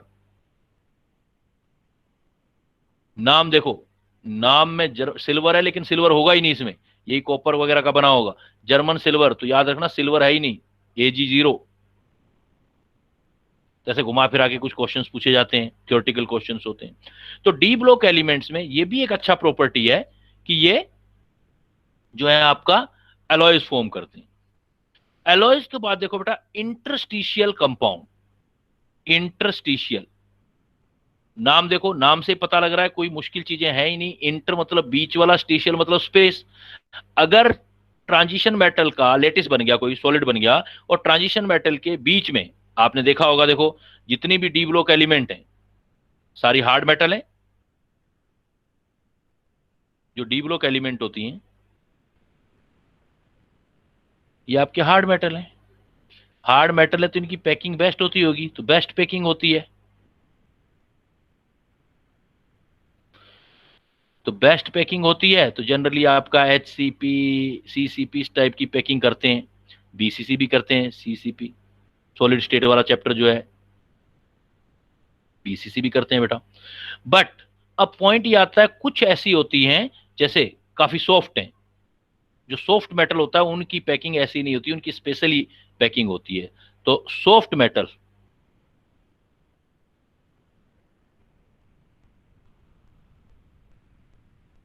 हैज, ये मेटल्स करो तो हैव, टिपिकल मतलब अलग ही टाइप का, टिपिकल मेटल लेटिस। उनके लेटिस अलग ही टाइप की है, उसको टिपिकल बोल दो बस आप। जैसे इसमें क्या आएगा, जिंक, कैडमियम, मरकरी, मैग्नीज।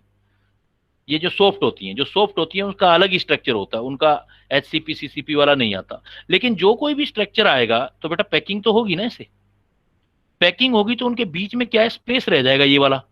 ये जो स्पेस रहता है इसको बोलते हैं इंटर स्टीशियल स्पेस। और इस इंटरस्पीशियल स्पेस के अंदर कोई छोटे स्मॉल नॉन मेटल आ जाएं तो वो फिट हो जाएंगे इसके अंदर। तो नॉन मेटल आ जाएंगे तो अब कंपाउंड में क्या होगा, डेंसिटी बढ़ जाएगी क्योंकि बीच बीच का गैप भर गया। तो ऐसे कंपाउंड को बोलते हैं इंटरस्टिशियल कंपाउंड, या इनका फिक्स फार्मूला नहीं होता, इसलिए इसको नॉन स्टोक्योमेट्रिक कंपाउंड भी बोलते हैं हम, नॉन स्टोक्योमेट्रिक कंपाउंड। या इनको, ये जिस साइंटिस्ट ने सबसे पहले देखा था, बर्थलोट नाम था उसका, इसलिए इसको बर्थलोट कंपाउंड भी हम बोलते हैं। तो ये पावर भी डी ब्लॉक एलिमेंट्स के अंदर है।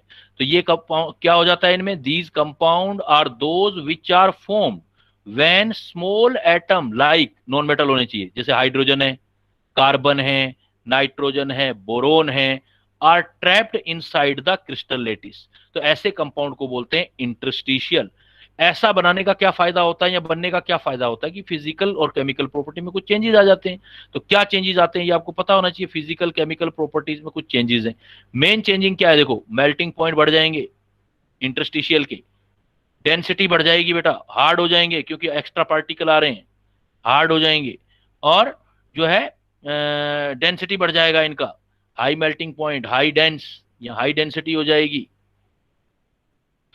हाँ, एक बात है इसके अंदर कि इससे इसमें क्या होगा, मेटेलिक कंडक्टिविटी पे कोई फर्क नहीं पड़ेगा, वो रिटेन रहेगी metallic conductivity. But malleability, inner trace भी बनी रहेगी, लेकिन मेलिएबिलिटी और डक्टाइलिटी कम हो जाएंगी बेटा। मेलिएबिलिटी एंड डक्टाइलिटी, बिकॉज इसमें नॉन मेटल आ गए हैं, मेटल के बीच में नॉन मेटल आ गए हैं। तो ये पॉइंट आपने ध्यान रखने हैं कि किस किस पॉइंट पर क्या फर्क है। तो देखो कंडक्टेंस पर ध्यान देना, कंडक्टेंस पर कोई फर्क नहीं पड़ा है। कंडक्टेंस आपकी जैसे पहले थी मेटेलिक कंडक्टिविटी है उतना ही रहेगा, लेकिन फिर फर्क किस पे आएगा, देखो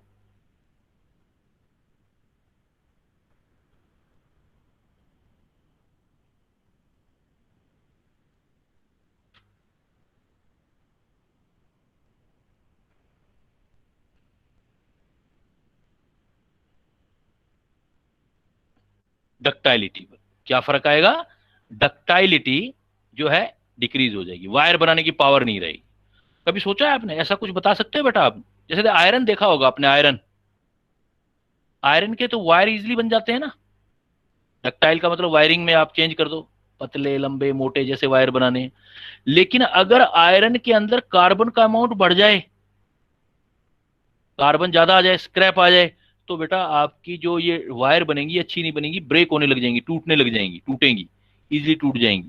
और आप उनको हथौड़ा मारोगे तब भी टूट जाएंगी। तो इससे ये ध्यान रखना कि जब इंटरस्टिशियल कंपाउंड बनाओगे तो डक्टाइलिटी डिक्रीज होगी और मेलिएबिलिटी डिक्रीज होगी। हाँ, डेंसिटी जरूर इंक्रीज होगी और ऑक्सीडेशन स्टेट पे कोई फर्क नहीं आएगा। ऑक्सीडेशन स्टेट जो होगा, जिसका जो होता है वो उतना ही रहेगा। तो इंटरस्टिशियल कंपाउंड में मेरे को बताओ बेटा, एक बार रिपीट कर दो, कौन कौन सी प्रॉपर्टी में फायदा होता है और कौन सी में नुकसान होता है इंटरस्टिशियल में? सर डेंसिटी इंक्रीज हो जाएगा, हार्ड हो जाएगा बेटा, मेल्टिंग पॉइंट बढ़ जाएंगे, बिल्कुल सही है। लेकिन नुकसान कौन सी प्रॉपर्टी में होता है? मेलिएबिलिटी और डक्टिलिटी। हाँ, डक्टाइलिटी और मेलिएबिलिटी में वो डाउन हो जाएगा। ऐसी कौन सी है जो कोई फर्क ना नुकसान होगा ना फायदा होगा? Metallic conductivity. कंडक्टेंस पे कोई फर्क नहीं है, जितना कंडक्टेंस है वो मेटल के थ्रू होना है वो उतना ही रहेगा, नॉन मेटल कंडक्टेंस नहीं करेगा। तो ये जो है आपका,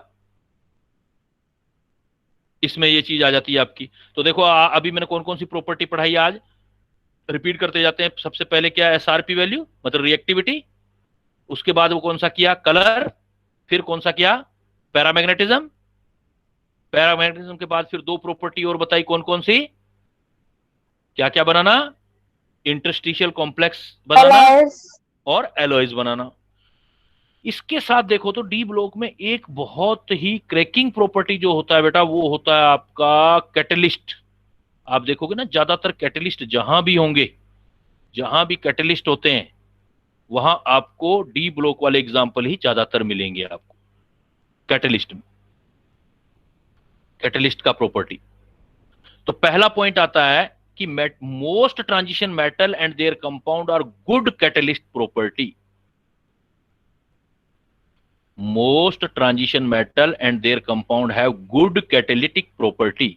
और इसका रीजन क्या है, जो उसकी वेरिएबल ऑक्सीडेशन स्टेट थी बेटा, क्योंकि एक से ज्यादा ऑक्सीडेशन स्टेट में किसी के साथ ही बाइंड हो सकता है। तो ये रीजन पूछा जाए कैटेलिटिक प्रॉपर्टी का रीजन, तो क्या आंसर दोगे? वेरिएबल मोस्ट इंपोर्टेंट है। देखो हर चीज का रीजन भी देखना है ना आपने। जैसे मैंने बताया ये बैटर रिड्यूसिंग एजेंट नहीं है, तो उसका रीजन क्या था आपका, बैटर रिड्यूसिंग एजेंट क्यों नहीं थे? पीछे ले जाऊं तो मैं आपको, सर एसआर की वैल्यू हाई थी क्योंकि एटोमाइजेशन हाई, एनर्जी हाई था, आईपी वैल्यू हाई था, हाइड्रेशन एंथैल्पी लो थी। ऐसे ही अगर आपसे पूछ ले कैटालिटिक बिहेवियर इनके अंदर क्यों है, तो उसका रीजन क्या दोगे आप? They possess variable oxidation state, they possess variable oxidation state, और इनका सरफेस एरिया भी आप इंक्रीज कर सकते हो। इसलिए बहुत सारे एग्जांपल देखोगे जहां पर आपको ये कैटालिस्ट की तरह बिहेव करने को मिलेंगे। ये एग्जांपल याद करने हैं आपने, देखो जरा, देखो ये काफी important example, Ziggler Natta catalyst. Ziggler Natta catalyst ये होता है पॉलीथीन में यूज होता है बेटा, पॉलीथीन बनाने में, पॉलीमराइजेशन ऑफ इथाइलिन। आपसे पूछा जाएगा what is the Ziggler Natta catalyst, अलग से लिख देता हूं मैं, जब भी आपसे ये पूछा जाए जिगलर नाटा कैटलिस्ट पूछा जाता है, तो जिगलर नाटा कैटलिस्ट आंसर बताओगे आप, triethyl aluminium plus titanium tetrachloride, TiCl4, titanium आ गया, देखो टाइटेनियम, या आप इसको लिखोगे और TiCl3, या लिखोगे Ti+3 आयन एक्वस। अगर वो एग्जामिनर आपसे पूछता है कि जिगलर नाटा कैटलिस्ट की रिएक्टिव स्पीसीज क्या है, एक्टिव स्पीसीज क्या है, एक्टिव स्पीसीज, तो आंसर देना बेटा Ti+3 आयन या TiCl3। पूरा फार्मूला पूछे जिगलर नाटा कैटलिस्ट का, then you can give triethyl aluminium plus titanium tetrachloride. तो काफी इंपॉर्टेंट है टाइटेनियम टेट्राक्लोराइड। ऐसा ही एक जो होता है, यहां पर देखो आप बहुत जगह यूज करते हो palladium, hydrogenation of alkene, 11th में क्या होगा, एल्कीन और एल्काइन में पैलेडियम प्लेटिनम यूज करते हो। बट यहां पर मैं आपको बता रहा हूं, अभी लास्ट ईयर क्वेश्चन भी आया है वो वाला, जो ये हाइड्रोजिनेशन के लिए यूज होता है, विल्किंसन कैटलिस्ट बोलते हैं इसको, एक Wilkinson catalyst.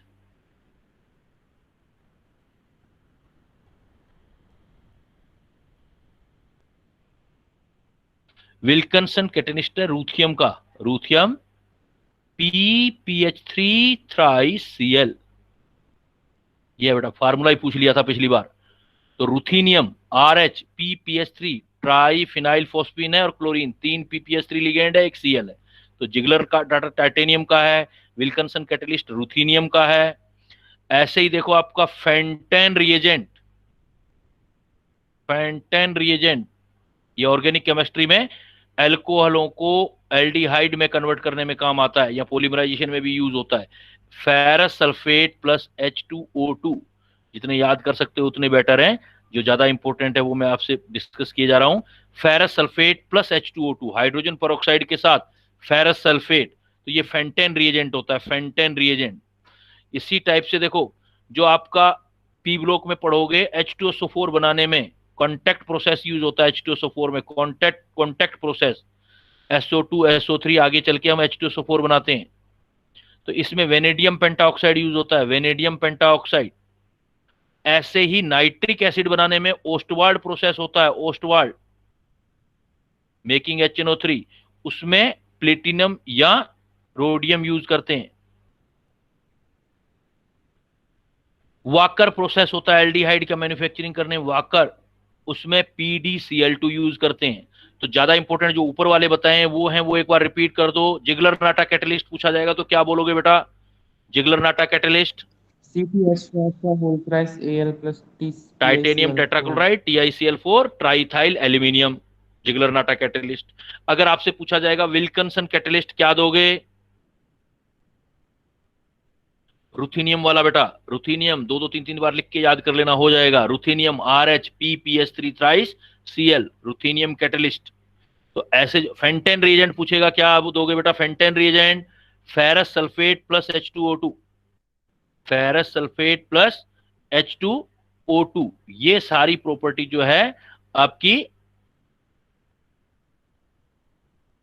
D block elements के अंदर हैं। अब मैं अगर आपको थोड़ा सा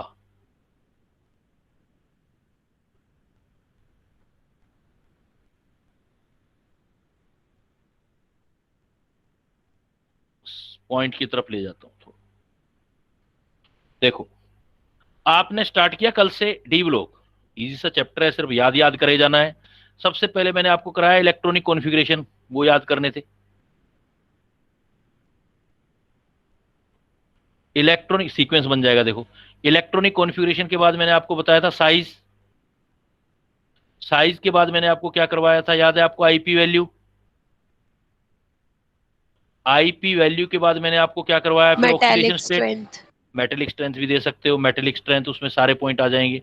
मेटेलिक स्ट्रेंथ में 3-4 पॉइंट करवाए थे, जैसे melting point, atomisation, enthalpy.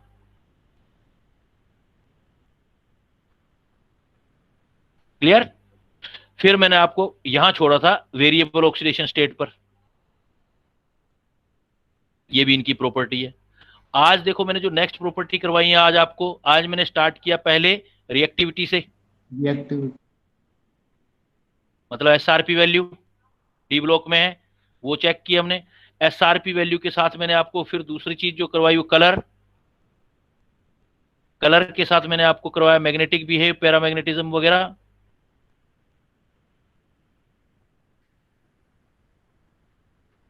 Magnetic behave के बाद मैंने आपको करवाया इसका एलॉय फॉर्मेशन, एलॉय फॉर्मेशन के बाद मैंने किया आपको इंटरस्टिशियल कंपाउंड फॉर्मेशन, और अभी लास्ट में बताया मैंने कैटालिटिक बिहेवियर या प्रॉपर्टी। और एक आप पूरा चैप्टर ही पढ़ के आए हो, वो चाहो तो वो भी यहां दे दो, कॉम्प्लेक्स फॉर्मेशन, कंप्लीट यहां दे सकते हो आप, complex formation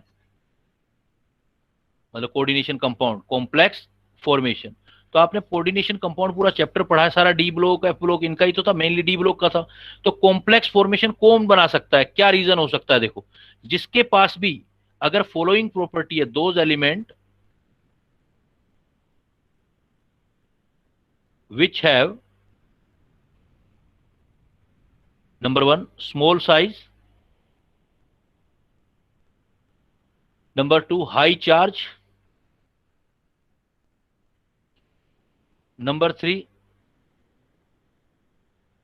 presence of vacant orbital। जिसके पास भी बेटा ये 3 प्रॉपर्टी है, जिनका साइज छोटा है, चार्ज ज्यादा है और वैकेंट ऑर्बिटल हैं, वो जो है कैन फॉर्म कॉम्प्लेक्स कंपाउंड, वो बना सकते हैं। और ये आप वेल नोन है कि ये बेस्ट प्रॉपर्टी देखो आपके पास है डी ब्लॉक वालों के पास, एफ वालों कोई भी बना सकता है, वैसे ऐसा नहीं है। तो मेनली कौन बनाता है, एग्जांपल, मेनली ये कौन बनाएंगे, जितने भी कोऑर्डिनेशन कंपाउंड देखे थे आपने, कोऑर्डिनेशन केमिस्ट्री पढ़ा, तो मेनली फॉर्म्ड बाय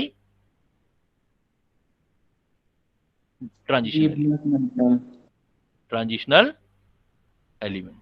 लेकिन इसका मतलब ये नहीं है कि सिर्फ ट्रांजिशनल एलिमेंट ही बनाएंगे, जिसके अंदर भी ये तीनों प्रॉपर्टी होंगी बेटा, स्मॉल साइज, हाई चार्ज होगा क्या, कोई भी मेटल होगा अगर छोटा होगा और चार्ज ज्यादा होगा तो वो क्या करेगा, लिगेंड को अट्रैक्ट कर लेगा, लिगेंड उसके पास आ जाएगा। लेकिन पास आने से तो काम नहीं चलेगा ना, उसके पास वैकेंट ऑर्बिटल भी होना चाहिए, वैकेंट ऑर्बिटल होगा तो उसको इलेक्ट्रॉन ले लेगा। तो पहले लिगेंड को अपने पास लाना, पहुंचाना, और फिर उसके इलेक्ट्रॉन लेना।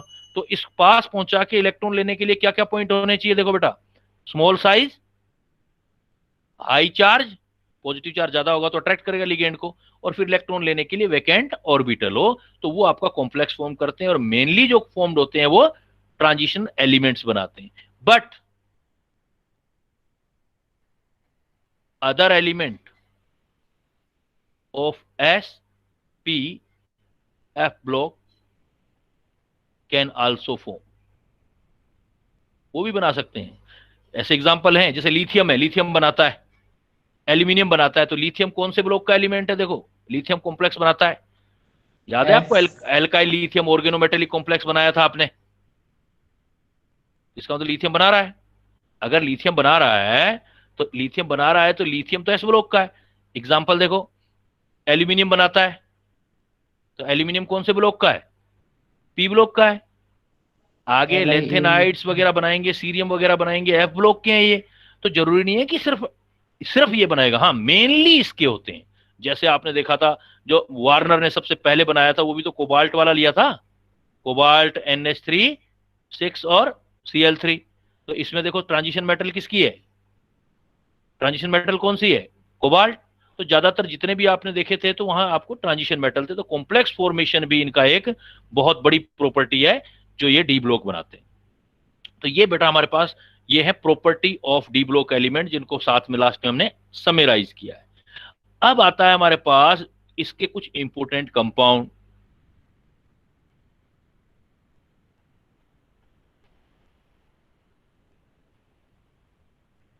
कुछ केमिस्ट्री जो ज्यादा इंपॉर्टेंट है, कुछ केमिकल की।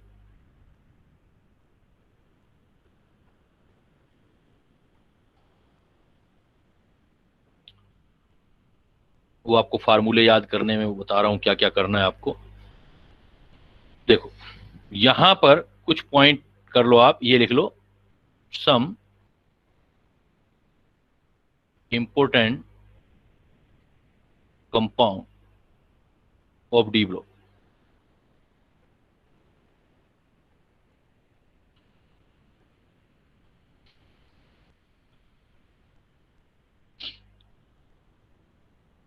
इसमें देखो जैसे टाइट्रेशन करते हैं आप 11th में, ऑक्जेलिक एसिड का टाइट्रेशन KMnO4 से करते हो, बिकॉज KMnO4 ऑक्सीडाइजिंग एजेंट है। तो H2C2O4 KMnO4 से, अभी नेक्स्ट क्लास में KMnO4 की केमिस्ट्री, फिजिकल केमिस्ट्री भी करा दूंगा। तो KMnO4 क्या करेगा, ऑक्जेलिक एसिड को CO2 में कन्वर्ट कर देगा, Mn+2 में कर देगा। और इसमें KMnO4 खुद सेल्फ इंडिकेटर है। बता सकते हो सेल्फ इंडिकेटर क्यों है बेटा KMnO4? अभी अभी करके आए हैं बात हम। इंडिकेटर का मतलब क्या होता है, कलर, और इसका बहुत गहरा कलर होता है KMnO4 का, पर्पल कलर का है। तो सेल्फ इंडिकेटर यूज होता है इसमें। और इसमें जो रिएक्शन में ये Mn+2 होता है, यही रिएक्शन को कैटेलाइज करता रहता है। अगर खुद बना हुआ प्रोडक्ट ही कैटेलाइज करना लग जाए तो उसको बोलते हैं Mn+2 को ऑटो कैटेलिस्ट। तो इनिशियली रिएक्शन स्टार्ट करोगे आप, initially reaction require heating because it is kinetically slow, but once reaction start then there is no requirement of heating. क्यों? बिकॉज बाद में कौन कैटेलाइज करने लग जाएगा रिएक्शन को, Mn+2 act as auto catalyst. तो क्वेश्चन पूछा जा सकता है आपको। तो ऑक्जेलिक एसिड का टाइट्रेशन करोगे KMnO4 से, तो KMnO4 एक केमिकल आ गया। KMnO4 में और भी बातें बताऊंगा, लेकिन अभी आपने याद रखना KMnO4, potassium permanganate. Potassium permanganate किस में यूज हो रहा है, टाइट्रेशन में। जैसे ऑक्जेलिक एसिड की टाइट्रेशन में यूज हो रहा है।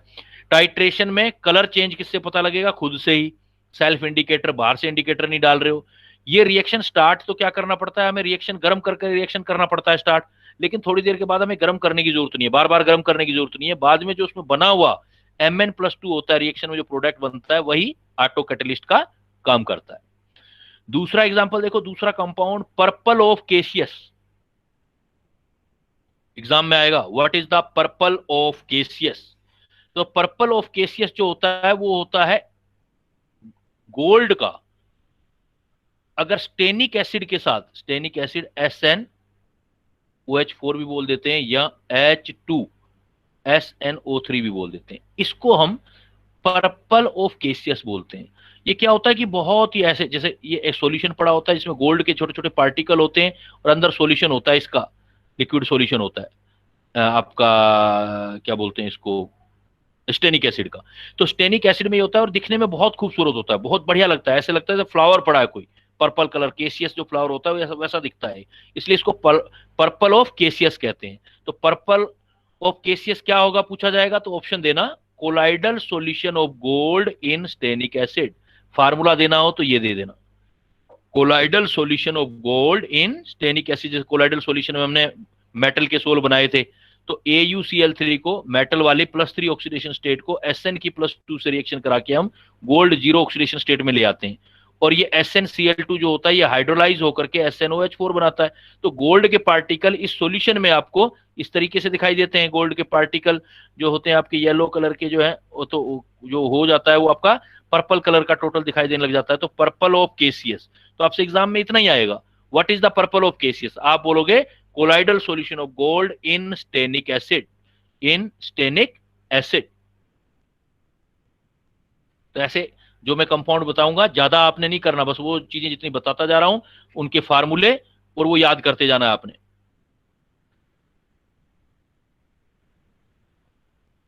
फिर देखो तीसरा कंपाउंड मैंने लिखा है पिकॉक और, पिकॉक, ये पूछा जाएगा पिकॉक और, ये क्या होगा? जैसे आपने पिकॉक का फीदर देखते हो ना, पिकॉक के फीदर बहुत डिफरेंट कलर के दिखाई देते हैं, तो ये और भी इतना ही बढ़िया दिखाई देता है। पिकॉक के फीदर जैसे बहुत सारा कलरफुल दिखाई देता है। फार्मूला याद करना है, Cu5FeSO4, Cu5SCFeSO4, पिकॉक और, पिकॉक और इसको बोलेंगे हम। नेक्स्ट जो हमारा केमिकल है वो फोटोग्राफी में यूज होता है बेटा, फोटोग्राफी जो हम करते हैं, तो फोटोग्राफी में मेनली सिल्वर हैलाइड यूज होते हैं। आपसे आएगा फोटोग्राफी, सिल्वर हैलाइड बोलते हैं, जनरली हम AgBr यूज करते हैं। तो देखो फोटोग्राफी जो है उसमें पूछा जाएगा कौन सा केमिकल यूज होते हैं, आप बोलोगे सिल्वर हैलाइड, मेनली AgBr। इसमें डिफरेंट स्टेप होते हैं जब फिल्म बनती है। तो सबसे पहले देखो प्रिपरेशन ऑफ फिल्म, तो प्रिपरेशन ऑफ फिल्म में क्या होता है कि आप जो AgBr लेते हो, AgBr डाई और जिलेटिन मिला के एक पेस्ट बनाते हैं हम, और इस पेस्ट को किसी भी कागज के ऊपर लगा देते हैं ऐसे करके। तो AgBr का जो पेस्ट लगाया जाता है उसको बोलते हैं प्रिपरेशन ऑफ फिल्म। जब प्रिपरेशन ऑफ फिल्म लगाया जाता है तो इस फिल्म को डेवलप किया जाता है फिर, तो इसको डेवलपिंग बोलते हैं। तो डेवलपिंग का मतलब इसमें यह होता है कि जो आपके पास AgBr है, AgBr, उस AgBr को Ag में कन्वर्ट करते हैं हम, तो कुछ कन्वर्ट हो जाता है कुछ नहीं हो जाता। तो AgBr+1 ऑक्सीडेशन स्टेट में Ag में कन्वर्ट करना है, और Ag+1 से Ag देखो 0 में ले जा रहे हो आप, तो Ag का ऑक्सीडेशन स्टेट +1, यहां पर Ag का ऑक्सीडेशन स्टेट 0, तो इसका मतलब +1 से 0 रिडक्शन कर रहे हो। तो कोई भी आप रिड्यूसिंग एजेंट माइल्ड यूज कर सकते हो, जैसे आयरन वाला ऑक्सलेट वाला यूज कर लो, ये क्विनोन वाला यूज कर लो, इसको क्विनोन बोलते हैं नीचे वाले को। बट आपको इसमें कोई ज्यादा करना नहीं है, आपको डेवलपिंग का मतलब है AgBr को Ag में कन्वर्ट करना है। जब AgBr को आप Ag में कन्वर्ट कर लोगे, डेवलप कर लोगे, अभी क्वेश्चन में बना बना के पूछूंगा अभी, फिर जो करते हो आप क्या करते हो, फिर आप पेपर या प्रिंट तैयार करते हो आप। अब जैसे ही AgBr है, जैसे अभी मैंने आपको बताया कि AgBr लिया, कुछ AgBr आपने Ag में कन्वर्ट कर दिया, हो गया 0 में, लेकिन कुछ रिमेनिंग भी रह जाएगा, कुछ इधर हो गया कुछ रिमेनिंग हो गया। तो रिमेनिंग जो AgBr है उसको हटाना होता है। तो अनरिएक्टेड Ag, ये बहुत इंपॉर्टेंट है, unreacted AgBr is removed by, ये फार्मूला है हाइपो सॉल्यूशन, Na2H2O3, कल भी बताया था मैंने, हाइपो सॉल्यूशन,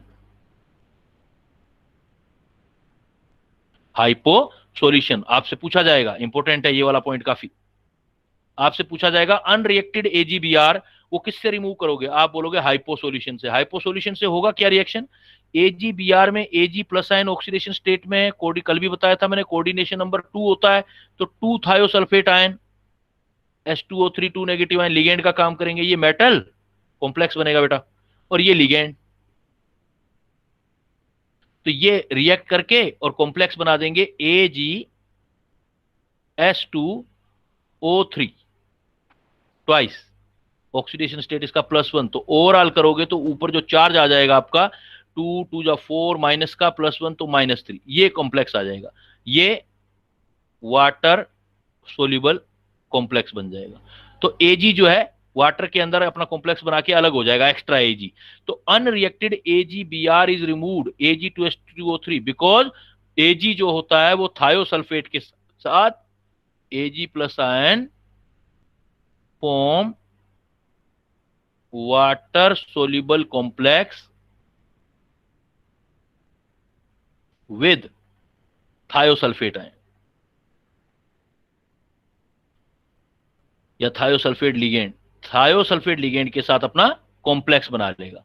इसके बाद आपका जो है प्रिंट तैयार हो जाता है, पेपर तैयार हो जाता है। जब आफ्टर रिमूवल हम कर देते हैं अनरिएक्टेड AgBr का, फिर एक सेलुलोज यानी कागज की स्ट्रिप तैयार कर लेते हैं, उसको हम नेगेटिव बोलते हैं, इसका कोई ज्यादा यूजेज है नहीं, पूछा नहीं जाता है ज्यादा। फिर हम क्या कर लेते हैं, इसको सुखा लेते हैं, सुखाने से क्या होता है, हमारी जो है वो ट्रिप जो है वो फोटोग्राफ जो होता है वो तैयार हो जाता है। बट आपको क्या चीजें ध्यान रखनी है, 3 स्टेप ध्यान रखनी है। पहला स्टेप जो है, फोटोग्राफी में क्या यूज होता है, देखो मैं क्वेश्चन सीधा दूं आपको, फोटोग्राफी में कौन सा केमिकल यूज करोगे आप बोलोगे AgBr, कौन सा यूज करोगे AgBr।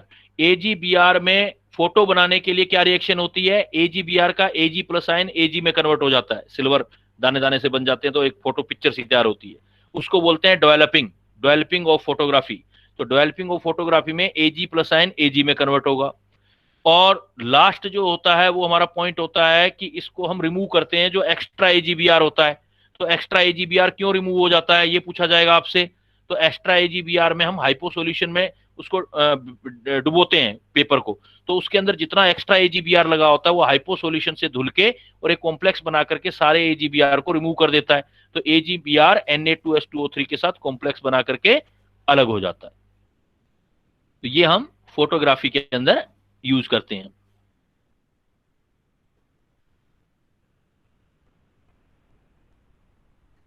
ये हमारे पास कुछ जो है वो कुछ इंपोर्टेंट कंपाउंड है, तो रिपीट करो बेटा। पर्पल ऑफ केसियस क्या होता है, what is the purple of Cassius. तो क्वेश्चन की थीम भी समझ आए, एग्जाम में कैसे क्वेश्चन आएगा, क्या आंसर दोगे। What is the purple of Cassius बेटा। Colloidal solution of gold and stannic acid. Colloidal solution of gold in stannic acid. Stannic acid का फार्मूला क्या दोगे बेटा। SOH का होल 4, SNOH SNOH का होल 4। दूसरा मैंने दिया था कि KMnO4 से किसका टाइट्रेशन करते हो, पोटेशियम परमैंगनेट से ऑक्जेलिक एसिड, ऑक्जेलिक एसिड का। ऑक्जेलिक एसिड का जब आप टाइट्रेशन करते हो इसमें, तो इसमें आपका इंडिकेटर कौन यूज होता है इस टाइट्रेशन में, KMnO4 इटसेल्फ KMnO4, इसको बोलते हैं self indicator. Itself KMnO4 use होता है, इटसेल्फ KMnO4 यूज होता है। तो इसके बाद देखो इसमें कि इटसेल्फ KMnO4 यूज हुआ, तो इस रिएक्शन में पहले आप हीटिंग करते हो, बाद में हीटिंग बंद कर देते हो, ऐसा क्यों होता है। इस टाइट्रेशन को करने के लिए पहले हीटिंग करना होता है, लेकिन बाद में हीटिंग का रिक्वायरमेंट नहीं रहता,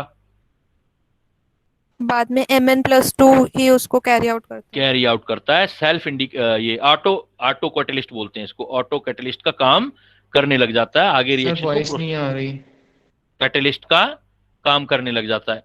बाकी को भी नहीं आ रही है वो इस बेटा। सर आ रही है सर। बेटा आपका नेटवर्क वो जो होगा स्लो हो गया होगा। तो इसमें क्या होगा कि कैटलिस्ट का काम सेल्फ कैटलिस्ट करता है इस रिएक्शन के अंदर। हाँ, फिर मैंने एक बताया था आपको, एक बताया था मैंने, कहा था कि कलर बड़ा अच्छा सा बनता है वो पिकॉक की उस वाला, तो उसको बोलते हैं पिकॉक ओर।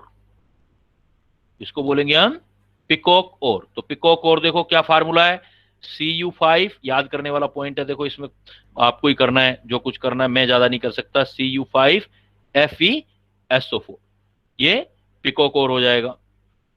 अच्छा, तो अभी क्या है कि वैसे मुझे अभी देखो दो कंपाउंड आपको काफी डिटेल करवाने हैं सर अपने को। वॉइस ब्रेक हो रही है। बेटा आपका नहीं हो रही है। आपका नेटवर्क प्रॉब्लम है बेटा, आपके नेटवर्क प्रॉब्लम मेरी तरफ से नहीं है। तो Cu5 FeSO4 है। अब मैं आपके कुछ चीजें और पूछता हूं, मैं आपसे ये पूछने जा रहा हूं कि जो वेरिएबल ऑक्सीडेशन स्टेट दिखाता है, ये variable oxidation state D block दिखाते हैं, ये क्यों दिखाते हैं, क्या रीजन होता है? आपसे वन वर्ड में आंसर देने हैं बेटा आपको। वेरिएबल सेम एनर्जी होती है due to comparable energy of outer most S orbital and penultimate D orbital, so electron can remove from both type of orbital. इसलिए आपसे एक से ज्यादा ऑक्सीडेशन स्टेट इसमें आपको मिलती हैं। तो वेरिएबल ऑक्सीडेशन स्टेट का रीजन आएगा तो आप बोलोगे, वेरिएबल ऑक्सीडेशन स्टेट का रीजन पूछेगा देन आप बताओगे बेटा वेरिएबल ऑक्सीडेशन स्टेट का रीजन है कंपेरेबल एनर्जी हो। अच्छा, मैं आपको इसी क्वेश्चन को बदल देता हूं, देखो बेटा मैं घुमा देता हूं, मैं कहता हूं कि डी ब्लॉक एलिमेंट में वेरिएबल ऑक्सीडेशन स्टेट है, डी ब्लॉक एलिमेंट में वेरिएबल ऑक्सीडेशन स्टेट है, इससे इसमें कौन सी प्रॉपर्टी आ जाती है? Catalytic. Very good, catalytic property आ जाती है। वेरिएबल ऑक्सीडेशन स्टेट से इसमें कैटेलिटिक प्रॉपर्टी आ जाती है, इसमें कैटलिस्ट की प्रॉपर्टी आ जाती है वेरिएबल ऑक्सीडेशन स्टेट से। इसमें कॉम्प्लेक्स फॉर्मेशन क्यों आती है प्रॉपर्टी, रीजन बता सकते हो? Complex formation sir size small होता है और चार्ज इस पे अच्छा खासा होता है और ऑर्बिटल होती है वो उसकी भरी नहीं होती है। यस, तीन reason, small size, high charge, vacant orbital है इसके पास, इसलिए इनके अंदर ये वाला प्रॉपर्टी जो है वो आपका रहता है। अच्छा, डी ब्लॉक एलिमेंट के ज्यादातर कंपाउंड आप देखोगे तो मोस्टली आपको कंपाउंड या इटसेल्फ मेटल भी आपको कलर दिखाई देंगी। तो कलर के रीजन क्या क्या हो सकते हैं? सर इनके पास d transition, d transition, polarisation, और चार्ज ट्रांसफर स्पेक्ट्रा, तीन रीजन है। तो मेन रीजन क्या है? DD transmission. ज्यादातर रीजन आपका डीडी ट्रांजिशन है। उनका तो एक एक दो दो कोई एग्जांपल हम ट्रांजिशन का करते हैं, और उसमें से D0 केस अगर कलर दिखाएगा तो उसका क्या रीजन होगा? D0 charge transfer spectra, charge transfer spectra. और D10 केस दिखाएगा तो बेटा polarization polarizability of large anion. हाँ, तो मैं ये देखो कुछ और एग्जांपल भी शेयर कर रहा हूं। ये आपके सामने देखो, ये देखो स्कैंडियम, ये देखो D0 केस है स्कैंडियम, Sc+3 तो कलरलेस है। Ti+3 0 केस है, D0 केस कलरलेस है। D1 केस आ गया, देखो D1 तो कलर आगे पर्पल ब्लू। D2 केस है तो green. 3D3 case violet colour आ गया। D4 केस मैग्नीज ब्लू आगे। ये देखो D5 केस मैग्नीज पिंक आ गया, आयरन वाला आ गया। D6 केस ग्रीन आ गया। तो D7 केस तो जनरली D इलेक्ट्रॉन होंगे तो कलर आएंगे। D8 और सिर्फ D0 केस में कलर नहीं होगा डी ट्रांजिशन से, और D10 में नहीं होगा। देखो D10 कलरलेस है। लेकिन फिर भी in some transition metal compound d orbital is completely paired, not having any d electron to be excited, so they are expected to be colorless but show color due to, उसका reason अभी मैंने बताया आपको, polarization of covalent bond of the compound. Example क्या बताओगे इसका? Exam में example आएगा तो क्या दोगे बेटा? देखो AgBr is pale yellow while AgI is yellow, गहरा कलर होता जा रहा है। AgF कलरलेस है, AgCl कलरलेस है। इवन केस देखो D10 आ रहा है। तो ब्रोमाइड या आयोडाइड बड़े साइज के आयन है, तो उनकी पोलराइजेबिलिटी ज्यादा हो जाती है और वो पोलराइज हो जाते हैं। दूसरा देखो, कभी कभार वो कहता है क्या रीजन और हो सकता है, एनायन चार्ज ट्रांसफर, ये वही है charge transfer, responsible for colour in the compound of central matter in high oxidation state with ligand of small size, जैसे MnO4 नेगेटिव, A2Cr27, ये देख सकते हो आप। तो ऐसे कुछ एग्जांपल भी आप इसमें कर सकते हो। ये बेटा आपका डी ब्लॉक है। मैंने साथ के साथ याद कराना इसलिए आपको कराया यहाँ पर, क्योंकि याद करने वाला पार्ट है और टेस्ट में मैं यही दूंगा आपको, डी ब्लॉक। जितना अभी तक किया आज हमने, कल की और आज की क्लास, तो अच्छे से प्रिपेयर कर लेना। और मैंने ट्राई भी किया है कि यही याद हो जाए आपको। क्लियर? किसी को कोई बात पूछनी है तो ठीक है बेटा, नहीं पूछना है तो okay. Let's see next topic, इसकी कंपाउंड की प्रॉपर्टी करेंगे हम। Now I am living. Okay, thank you.